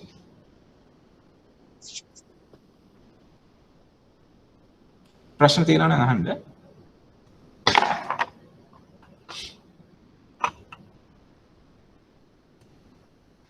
මෙහිදී මූල්‍ය උපකරණ තුල අන්තර්ගත වන්නා වූ ප්‍රාග්ධන ලාභ, ඒ කියන්නේ කැපිටල් ගේන්, පොලිය හෝ ලාභාංශ කෙරෙහි අවධානයක් යොමු නොකරන අතර මූල්‍ය උපකරණ තුල සතු මූලික තත්ත්වයන් හෝ වටිනාකම් බොහෝ විට සැලකිල්ලට නොගනී. කියන්නේ කැපිටල් ගේන්ස්ද dividends නැත්නම් interest එක නෙමෙයි. ඒ කියන්නේ ඇත්තටම ප්‍රාග්ධන ලාභ පොලිය හෝ ලාභාංශ කෙරෙහි අවධානයක් යොමු නොකරයි. හරි ඇත්තටම මේක කැපිටල් ගේන් එක තමයි බලපාන්නේ. ඉන්ට්‍රස්ට් එකට වත් ඩිවිඩන්ඩ්ස් වලටවත් නෙමෙයි ස්පෙකියුලේට් කරන්නේ. right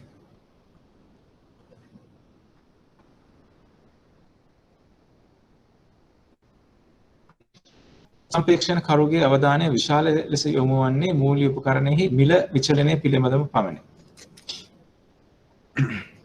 ස්පෙකියුලේටර් හැමතිස්සම බලන්නේ එයා පාවිච්චි කරන උපකරණයේ ප්‍රයිස් එක.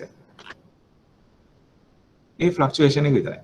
කියන්නේ ඒකේ වොලටිලිටි එක අනුව තමයි සල්ලි හම්බ කරන්න පුළුවන්. දැන් තව භයානක සිදුවීමක් තමයි නික් ලීසන්, බැරින්ග්ස් බැංකුවේ නික් ලීසන්. right එයා කරපු වැඩ නිසා එයා සේවය කරේ අවුරුදු 226ක් පරණ බැරින්ග්ස් බැංකුවේ. ඉතින් එයා ගියා මේ ඒගොල්ලන්ගේ බැරින්ග්ස් වල සිංගප්පූරු වල තිබිච්ච ඔෆිස් එකට ගිහිල්ලා තමයි එයා වැඩ කරේ. එයා තමයි front office, middle office, back office තුනේම ලොක්කා. ඉතින් එහෙම සේවය කරනකොට දැන් මෙයාට දීපු බලතල වලින් පිටතට ගිහිල්ලා අතාල නැති දේවල් ගොඩක් කරා මේ ස්පෙකියුලේටිව් ප්‍රොෆිට්ස් ගොඩක් හොයන්න. හැබැයි නික් ලීසන් වංචා කරේ එයා ඇති කරා ආටිෆිෂල් account එකක්.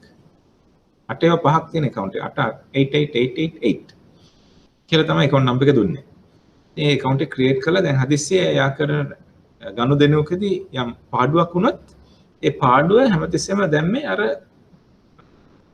වංචා සහගතව ඇති කරපු account එකට. ලාභයක් තිබුත් ඒගොල්ලෝ ගත්තා. ඉතින් දැන් මෙහෙම යනකොට කස්ටමර් හැමතිස්සෙම loss.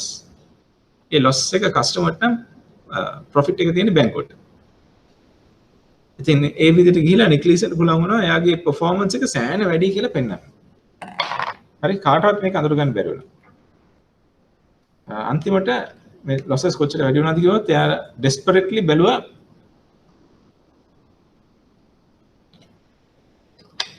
loss එක කව කරන්න. එහෙම කළත් එයා speculative trades තමයි ගොඩක් කරේ. ඉතින් අන්තිමට කරේ Japanese stock market එක. Nikkei index එකේ futures trade කරන්න ගත්තා.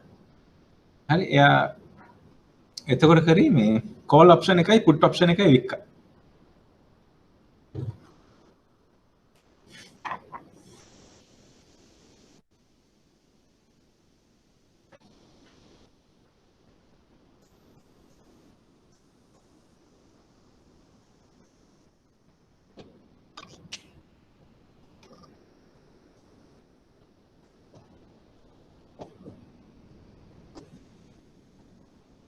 call option එකයි put option එකයි වික්කා. call option එක වික්කහම short call නේ ඉවර වෙන්නේ මෙන්න මේ වගේ සටහනක්. put option එක වික්කහම short put ඉවර වෙන්නේ මෙන්න මේ වගේ. හරි. ඒකේ මේ diagram එකනේ මෙන්න මේ විදිහට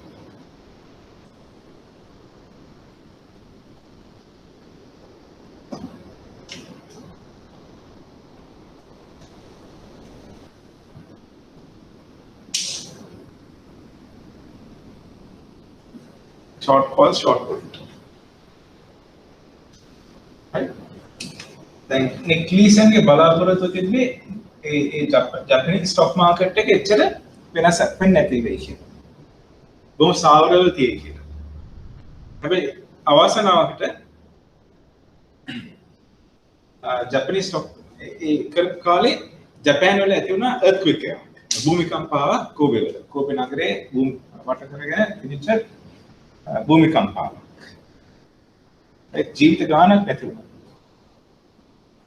ඉතින් ඒක නිසා මාකට් එක එකපාරටම කඩාගෙන වැටෙනවා. ජපනීස් ස්ටොක් මාකට් එක කඩාගෙන වැටෙනවා. ඒ මාකට් එක වැටෙද්දී ඔයගොල්ලෝ හිතන්නේ මොන ඔප්ෂන් එකද ක්‍රියාත්මක වෙන්නේ? call option ද put option? කියන්නේ Aද නැත්නම් Bද? 50-50 chance එක දුන්නා. Aද Bද? 50-50.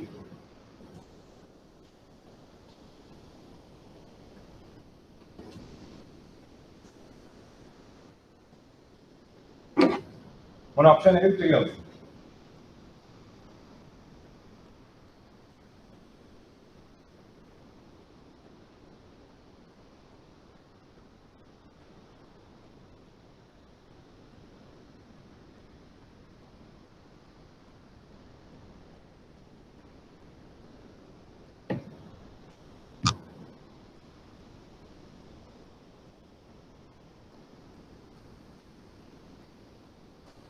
What the bullet? B. B. The A.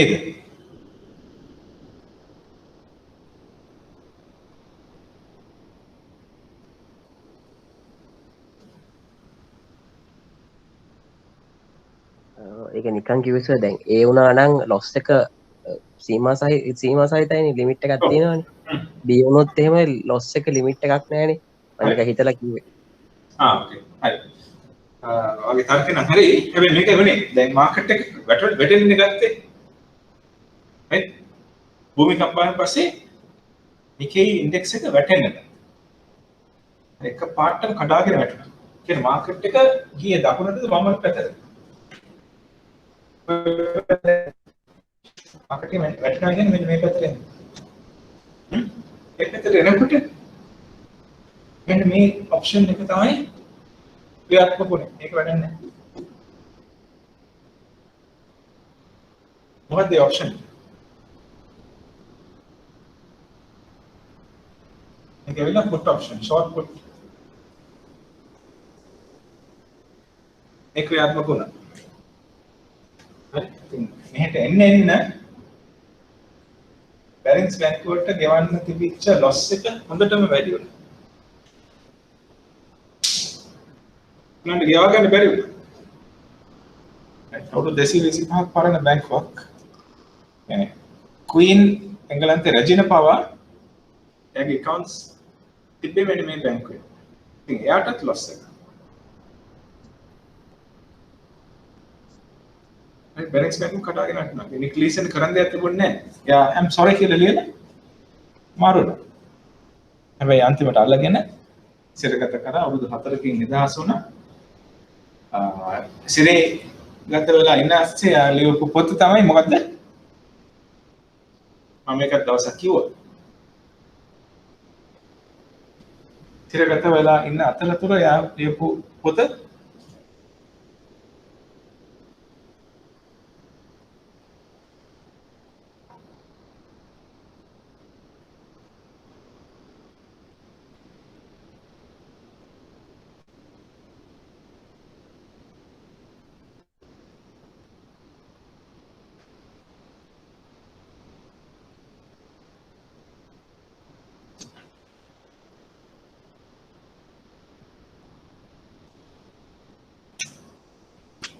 Rogue Trader කියන පොත ලියුවා.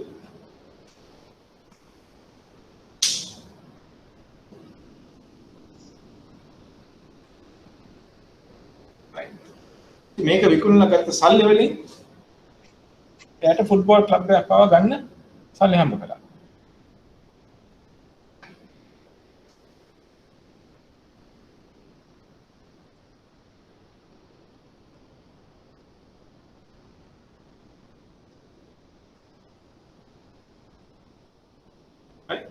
Rogue Trader කියන නමින් තියෙන ෆිල්ම් එකක්. මූවි එකක් Rogue Trader. ඉතින් ඔයගොල්ලෝ මේ සතිය ඇතුළත බලන්න.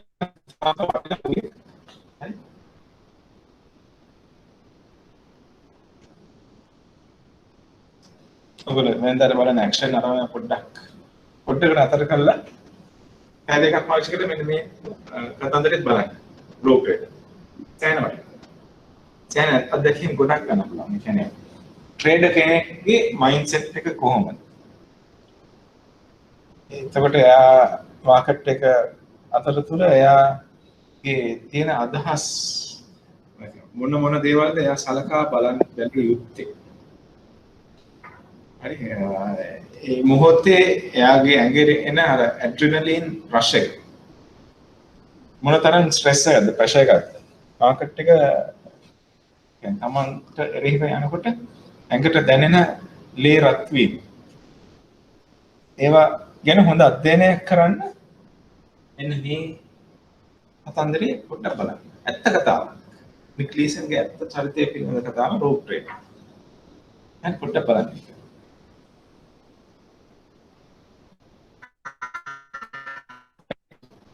හරි. නැවතත් අපි මාතෘකාවට යන්න.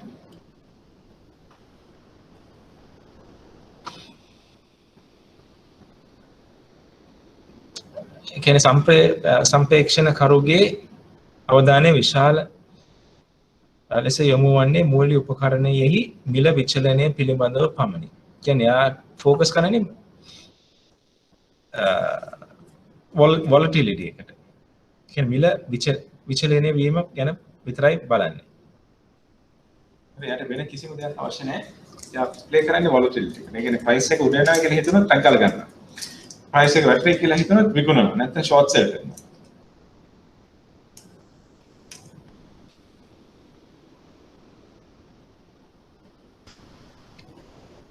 පහත දැක්වෙන වෙළඳපොළ තුළ සම්පේක්ෂණය සුලභ ලෙස දැකිය හැකි. කොටස් වෙළඳපොළ. දැන් ලංකාවේ මාකට් එකේ කොටස් වෙළඳපොළ දර්ශකය all share price index. right. all share එක ගියා 8000ක ඩාගෙන. දැන් තියෙන්නේ ලංකාවේ ඉතිහාසය තුළ තිබිච්ච වැඩිම අගයක 8300 ගණන් මට මතක විදිහට සිකුරාදා ක්ලෝස් කරේ ඒ වගේ ගණනක 8000 ගණන් වල තියෙනවා. හරි කලින් තිබුණේ 7700ක ඒක අවුරුදු 5ක් 6ක තිබුණා. දැන් 8000 ගණන් වලට ගියා. right.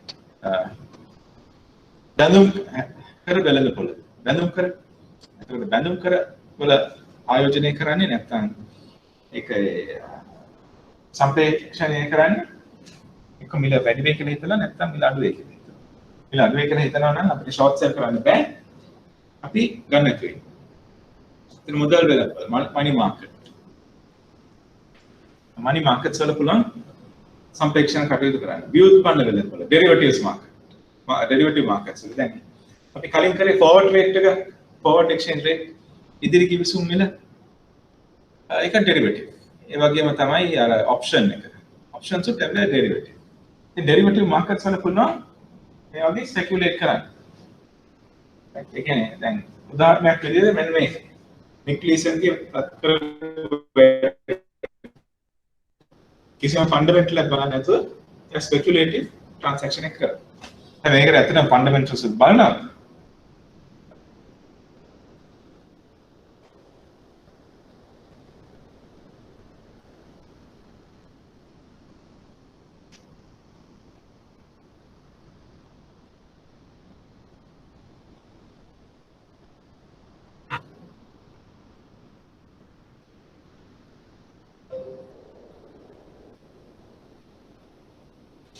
සම්පේක්ෂණ කරු ඉදිරි රැකුමක් නොමැතිව මිල විචලනය පිළිබඳ සාර්ථක පූර්වාපේක්ෂ තුළින් ලාභ ලබන්නා වූ ගනුදෙනු කරුවෙක්.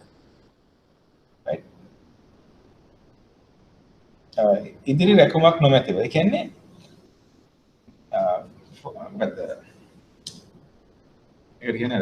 හෙජ් එකක් නැතුව හෙජ් කරන්නේ නැතුව එයාගේ අවදානම සම්පූර්ණයෙන්ම විවෘත කරලා තියෙනවා. එයා කැමති අවදානම් ගන්න. හරි දැන් අපි කියමු ඔයගොල්ලෝ අපි කසාද බඳිනකොට අපි කිසිම අවදානමක් ගැන අක්ෂරයක් නැතුවනේ කරන්නේ. කිසිම සොරකුමක් නැතුව. පූර්වාපේක්ෂා සාර්ථකව මිල විචලන පිළ සාර්ථක පූර්වාපේක්ෂා තුලින් ලාභ ලබන්න බලාපොරොත්තු වෙලා තමයි කසාද පවවන්නේ.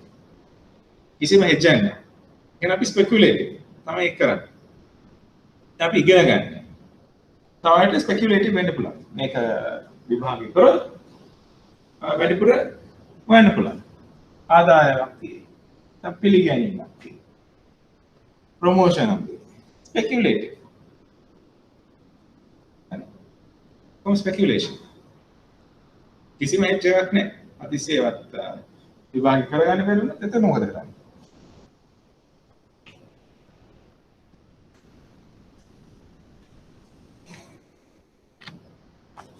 විදේශ විනිමය අවදානම්. දැන් මොකද්ද ඔයගොල්ලන් හිතන්නේ? විදේශ විනිමය අනුපාතය වැඩි වෙන එකද අවදානම් අඩු වෙන එකද අවදානම්? කොයි එකද අවදානම්? අවදානම් වැඩි මොකේද? අනුපාත වැඩි වීමද අඩු වීමද?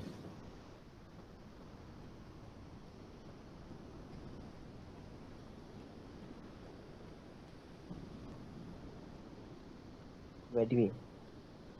වැඩි වීම. දෙපැත්තටම තියෙනවා. අනිත් එක මොකද? එක්ස්පෝර්ට් කෙනෙකුට වැඩි වෙනකොට හොඳයි. ඉම්පෝර්ට් කෙනෙකුට වැඩි වෙනකොට හරියනවා. හොඳ නැහැ. හරියට.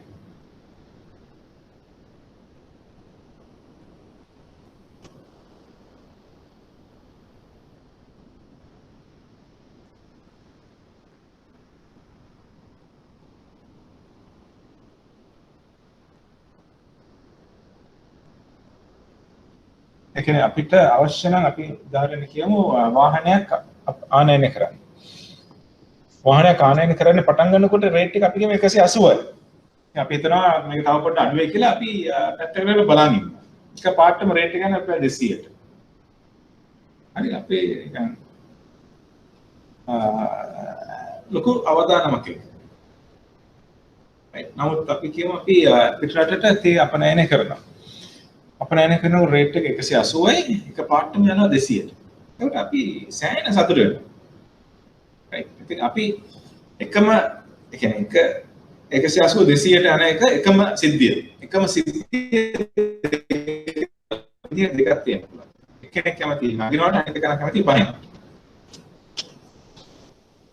විචාල විනිමය අනුපාතික නිසා ඇතිවන අවදානම් තත්ත්වය විදේශ විනිමය අවදානම් ලෙස හැඳින්වේ. මෙම අවදානම ජාත්‍යන්තර වෙළඳාමෙහි මෙන්ම ජාත්‍යන්තර මුදල් ආයෝජනයේද සුලභව දැකිය හැකිය. මෙම අවදානම නිසා ජාත්‍යන්තර වශයෙන් සිදු විය හැකි වෙළඳාම් හා ආයෝජන අවස්ථා මැගහැරීමට ලක් වේ. right අදසියවත් අපි එක්ස්චේන්ජ් රේට් එක ගැන තියෙන විශ්වාසය පළ දුන්නා. ඒ කියන්නේ දැන් හදිසියෙ සිම්බාබ්වේ වල අපි ගිහලා ආයෝජනය කරන්න හිතාගෙන ඉන්නවා. අපි කියමු අවුරුදු 20කට කලින් ගිහලා සිම්බාබ්වේ කියන බලලා ඒක ආයෝජනය කරන ඩොලර් මිලියනයක්. ඩොලර් මිලියනයක් ආයෝජනය කළා. ඒ කියන්නේ අපි හෙට ගිහිල්ලා ඩොලර්ස් මිලියනයක් විකුණනවා. විකුණනවා සිම්බාබ්වේ ඩොලර්ස් අරගෙන ඒක ආයෝජනය කරනවා ඒගොල්ලන්ගේ මාකට් එකට. දැන් අවුරුදු 10කට පස්සේ අපි දකිනවා විදේශ විනිමය අනුපාතය බිලියන නෙමෙයි මේ කොට්‍රිලියන 35යි. අපිට අපි ආයෝජන කරපු ඩොලර්ස් ටික ගන්නවා තියෙන හිතන්නවත්. ඉතින් ඒ වගේ අවස්ථාවකදී අපි සමාජයට හිතන්න පුළුවන් මේක අපි කරන්නේ නැතුව හිටියනම් හොඳයි කියලා. කරන්නේ නැත්නම් හොඳයි කියලා. ඒක නිසා ජාත්‍යන්තර වශයෙන් සිටි විහක එළඳ ආයෝජන අවස්ථා මග හැරීමට ලක් වෙන්න පුළුවන්. ඒක කියන්න බෑ. අවදානම් දැනීමේ වැදගත්කම. අවදානම් කිරීම මුලින් උපුටා දැනීම තුළින් ජාත්‍යන්තර වෙළඳාමට මෙන්ම ජාත්‍යන්තර සිදුවන්නා වූ මූල්‍ය ආයෝජනයට අන්තිත හිතකර වාතාවරණය ගොඩනගෙන ඇත. රයිට්. ඒ කියන්නේ අවදානමක් එක්ක අඩු කරනවා නැත්නම් සම්පූර්ණයෙන් ගවලා දානවා. එහෙමත් කරන්න පුළුවන්. කොහොමද අඩු කරන්නේ? නැත්නම් කොහොමද මුලින් උපුටා දැනීම? මම කරන්නේ. දැන් අපිට අවදානම් කියන එක සම්පූර්ණයෙන් නැති කරගන්න පුළුවන්. මොකද ඔයගොල්ලෝ හිතන්නේ? අවදානම් සම්පූර්ණයෙන් බිඳුවක් කරගන්න පුළුවන්. සම්පූර්ණයෙන්ම නැති කරගන්න පුළුවන්. කිසිදු අවදානමක් නැතුව ජීවත් වෙන්නේ කොහොමද?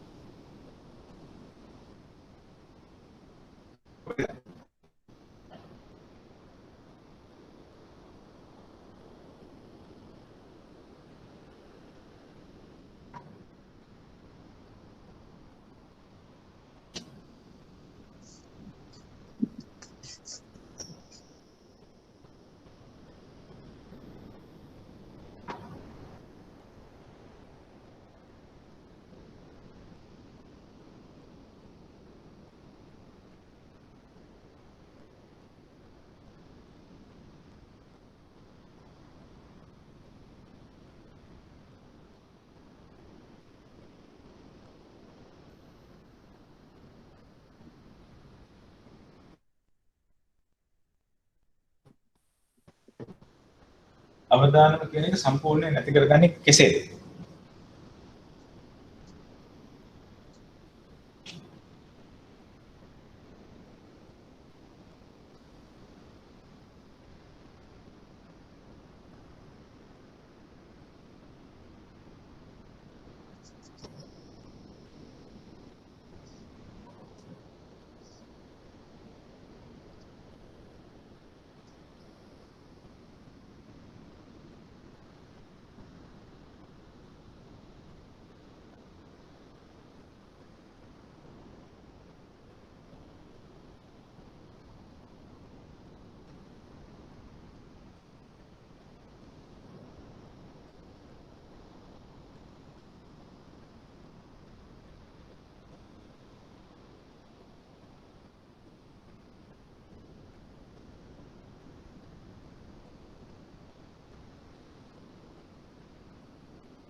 ඔව් අවදානම සම්පූර්ණයෙන් නැති කරගන්නේ කොහොමද?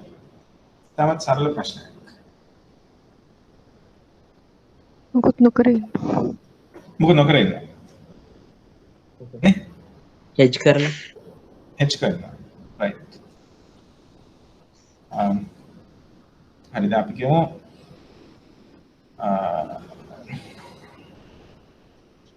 අපි ප්‍රමෝෂනය බලාපොරොත්තු වෙන්නේ නැත්නම් පරිපරි කිරීමක් බලාපොරොත්තු වෙන්නේ නැත්නම් වෙන ආයතනයක රැකියාව බලාපොරොත්තු වෙන්නේ විභාග කරනවා. හැබැයි විභාග කරන එක අපි හිතනවා රිස්ක් එකකුත් තියෙනවා. දැන් මුදල් වියදම් කරනවා කාලෙත් යනවා. සමහර හදිසියවත් ෆේල් වුණොත් රිස්ක් එකක් තියෙනවා. අවදානමක් තියෙනවා. ඉතින් අපි තීරණයක් ගන්නවා එහෙනම් අපි විභාග කරන්නේ නැහැ කියලා. දුක් කරන්නේ. ඒකට වෙලා ඉන්නවා. අපලෙක ඉන්නවා. හරිද වැඩි?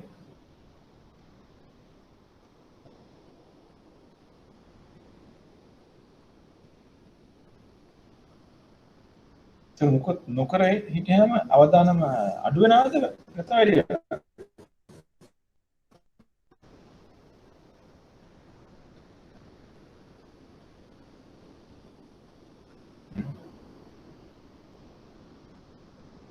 ඉතින් අපිට ගන්න පුළුවන් අවදානම් වැඩිම දේ තමයි කිසි දෙයක් නොකර ඉන්න එක.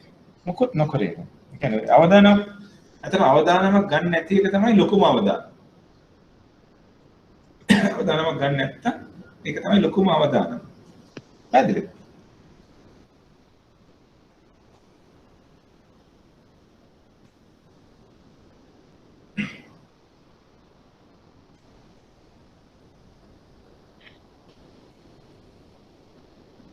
දැන් ඔය කතාව අතරම කියලා තියන්නේ අපේ මෙයා Facebook එකේ කවුද අයිති කරු? සකබර්. Mark Zuckerberg. ඒ කතාව. Biggest risk you can take is not to take a risk at all.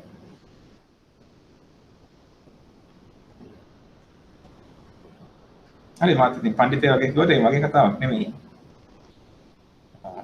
Zuckerberg මහත්මයාගේ කතාව. ඔකම කියලා නේද? කොහොමද ශවන්ත කියපේකත් හරි හෙජ් කරන එක හෙජ් කරයි කියපු පමණින් අපි කියමු ඉදිරි ගිවිසුමක් ඇතුළත් කරගන්න. ඉදිරි ගිවිසුමක්.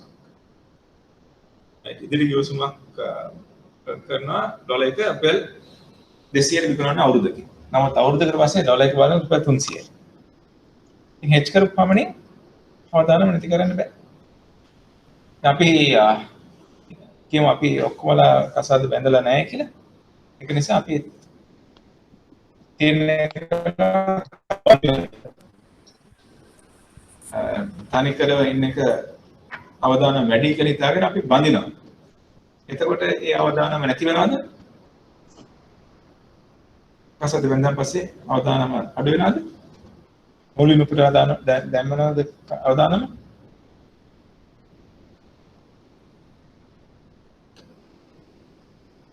එහෙම වෙන්නේ නැහැ. සමහරවිට නොබැඳ හිටියනම් ඊට වඩා හොඳයි කියලා හිතන්නේ. right. ඒත් අවදානම මුලින් උපුටා දැමීම කියන එක කිසිසේත්ම කරන්න බැරිද? කොහෙත්ම කරන්න. අපිට පුළුවන් අවදානම එක්ක අඩු කරන්න. නැත්නම් අපේ තියෙන අවදානම් තව එකෙන්ට බාර ගන්න කියන්නේ. ගෝලේ පාස් කරන්න කියන්නේ. ඒක නිසා තමයි අපි වාහනයක් ගත්තොත් ගිහලා ඉන්ෂුරන්ස් ගන්න. ඒ අවදානම අපි ගන්න ඕන ඉන්ෂුරන්ස් කම්පැනි ගන්න කියලා පොඩි ප්‍රීමියම් එකක් ගෙවලා දෙනවා. right. ඒ වාක්‍යෙක හරි හෙජ් කරන එක හරියට හරි. නමුත් අවදානමක් මුලින් උපුටා දැමීම කිසිසේත් කරන්න බෑ. ඉදිරි රැකුම් නැත්නම් හෙජින් කරන්න පුළුවන්. හෙජින් යම් කිසි වත්කමක අවාසි සහගත මිල විචලනයෙහි අවදානම ආයෝජනයක් තුළින් වළක්වා ගැනීම ඉදිරි රැකුම් ලෙස හඳුන්වයි. දැන් අපි කලින් අද පටන් ගන්නකොටම කරේ මේ forward exchange rate එක. ඉදිරි කිවිසුම නැත්නම් option එක. අපි option එකක් හරි forward exchange rate එකක් හරි කරන්නේ. ඒ අවදානම නැත්නම් මිල විචලනය වීමේ අවදානම අවම කරගන්න. අඩු කරගන්න. සමහරට ඒක නිසා හරි මම මෙහෙම දෙයක් ප්‍රශ්නයක් අහන්න. දැන් හිතන්න අපි ඉදිරි ගිවිසුමක් ඇති කර ගන්නවා ඩොලර් එක අවුරුද්දකින් රුපියල් 210ට විකුණනවා.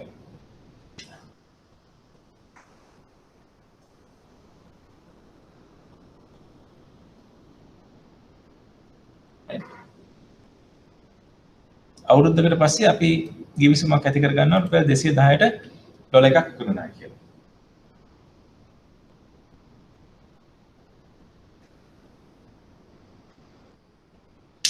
ඒ කියන්නේ ඉදිරි කිවිසුමකට එළවෙනවා මොකද 210ක් ඩොලර්ස් විකුණන්නේ. දැන් මේක කරාට පස්සේ අපේ අවදානම අඩුයිද වැඩිද?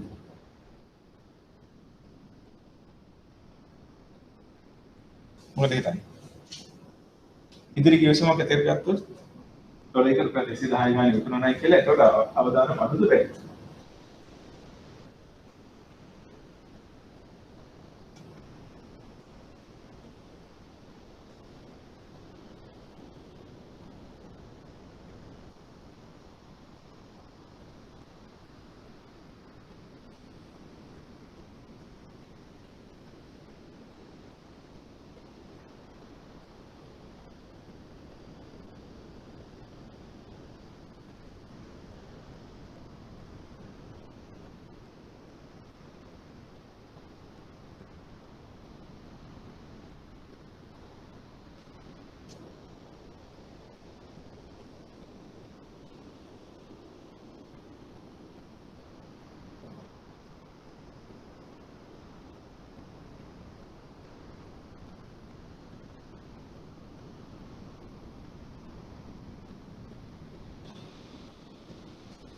මොකද හිතන්නේ?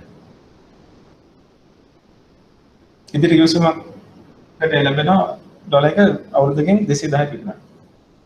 අපි අවදානම අඩු කරගෙන තියෙන ඒකට වැඩි කරගෙන. අපි එක්ස්පෝර්ටර් කෙනෙක් නා.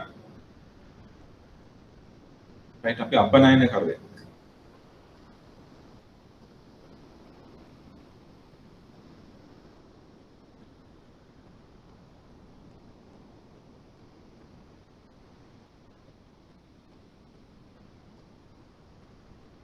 අවදානම අඩු වෙනවද වැඩි වෙනවද? sorry. අපනයන කරුවේ ගිහලා ඉදිරි කිවිසුමක් ඇති කරගන්නවා ඩොලර් එක 210ට විකුණනවා කියලා. එතකොට මොකද වෙන්නේ? එයාගේ තියෙන අවදානම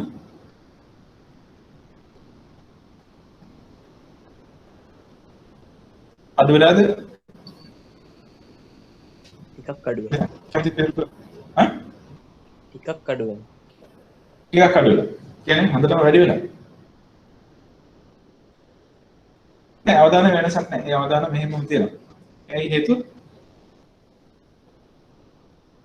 රේට් එක කොහොම වෙයිද දන්නේ? එයා ඒක මෙහෙමයි. දැන් 210ට ඉදිරි කිවිසුමක් ඇති කරගත්තට අවුරුද්දකට පස්සේ සමහර රේට් එක 300ක් වෙනවා. 350ක් වෙනවා. හැබැයි එහෙමනම් 300 කෙනෙකුත් එයා තාම විකුණන්න ඕනේ කියලා 210 ගන්න වෙනවා. පොඩ රිස්ක් එක වැඩි වෙලා. හැබැයි හදිස්සියවත් එයා මේ කිවිසුම කැමති නැත්තම් එයාට 300 ලැබෙනවා. ඉතින් ඉදිරි කිවිසුම කරපු පමණින් අවදානම් අඩු හෝ වැඩි වෙන්නේ නැහැ. right? මොකද රේට් එක අඩු වුණොත් එයාට ලාභයි වැඩි වුණොත් පාඩුයි. හරි මේකෙන් ඉතින් වෙනසක් වෙන්නේ නැහැ. හැබැයි එක අවදානමක් එයා සම්පූර්ණයෙන් අයින් කරනවා. ඒත් මොකද? මිල පිළිබඳ තියෙන අවධානය සම්පූර්ණයෙන් අයින් වෙනවා. මිල මාකට් එක කීය ගියත් 210යි. right? ඒක වෙනස් වෙන්නේ නැහැ. ඒක තමයි තියෙන එකම වාසිය.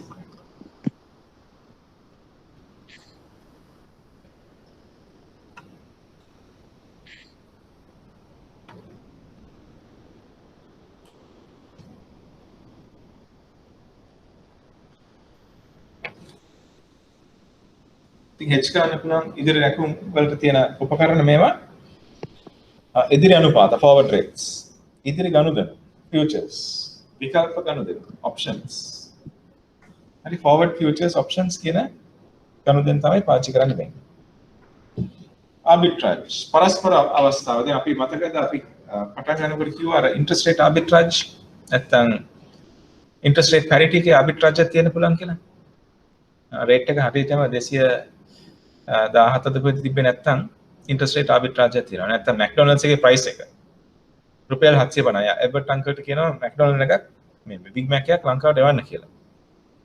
හරි? ඒ වගේ පරස්පර අවස්ථාවන් එන්න පුළුවන්. දැන් මට උදාහරණයක් විදිහට කියන්න පුළුවන් මෙන්න මේ වගේ දෙයක්. ඉතින් මේක බලමු වෙළඳ පොළවල් තුල තිබෙනා වූ මිල වෙනස තුලින් ලබා ගැනීමට අවස්ථාව උදා කර ගැනීම පරස්පර අවස්ථාව නම් වේ. ගනුදෙනුව සඳහා යම්කිසි පිරිවැයක් දැරීමට සිදුවන ඇත. එකම මූල්‍ය වත්කමට විවිධ වෙළඳපොළවල් තුල විවිධ මිල ගණන් පැවතෙන්න පුළුවන්. දැන් මේ වගේ වැඩක් නේ. මම කියවල අඹගෙඩිය කතා.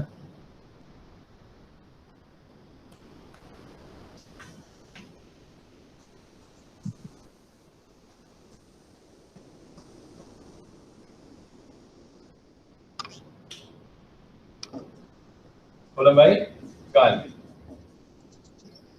අඹගෙඩිය කොළඹ රුපියල් 100යි ගාල්ලේ රුපියල් 10යි. එකම අඹගෙඩිය එකම රහ එකම සයිස් එක ඔක්කොම එකයි. හැබැයි මිල වෙනස්. මේ වගේ තියෙන මිල පරස්පර තියෙන. මෙහෙම තියෙද්දි මොකද කරන්න පුළුවන් අපිට? අඹගෙඩි ගන්න ඕනේ කොහෙන්ද? ගාල්ලේ.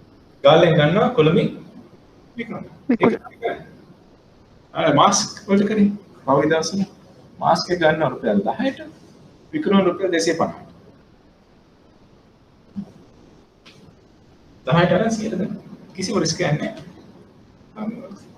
ප්‍රොෆිට් මේක හැමතිස්සෙම කරන්න බෑ ඇයි ටැක්ස් වදින්න පුළුවන් නැත්තම් දැන් හැමෝම මේක ඩිමාන්ඩ් කරන්නේ ගාල්ලෙන්නේ ගාල්ලේ අඹගෙඩි වලට ඩිමාන්ඩ් ඉතාමත්ම ඉහළයි. මේ හැමෝම විකුණන කොළඹට. ඒක නිසා කොළඹ මිල අඩු වෙනවා. ගාල්ලේ මිල වැඩි වෙනවා. කොළඹ මිල අඩු වෙනවා. අන්තිමේදී මිලවල් සමපාතයි. ඔකට ට්‍රාන්සැක්ෂන් කොස්ට් එකක් තියෙනවා. කොළඹ ඉඳලා ගාල්ලට අඹගෙඩි ගෙනියන්න. මේ වගේ හේතු නිසා මිල පරස්පර ගොඩක් කල් පාවිච්චි වෙන්න ඇති වෙන්න පුළුවන්. ආබිට්‍රාජ් හැමතිස්සෙම නැහැ.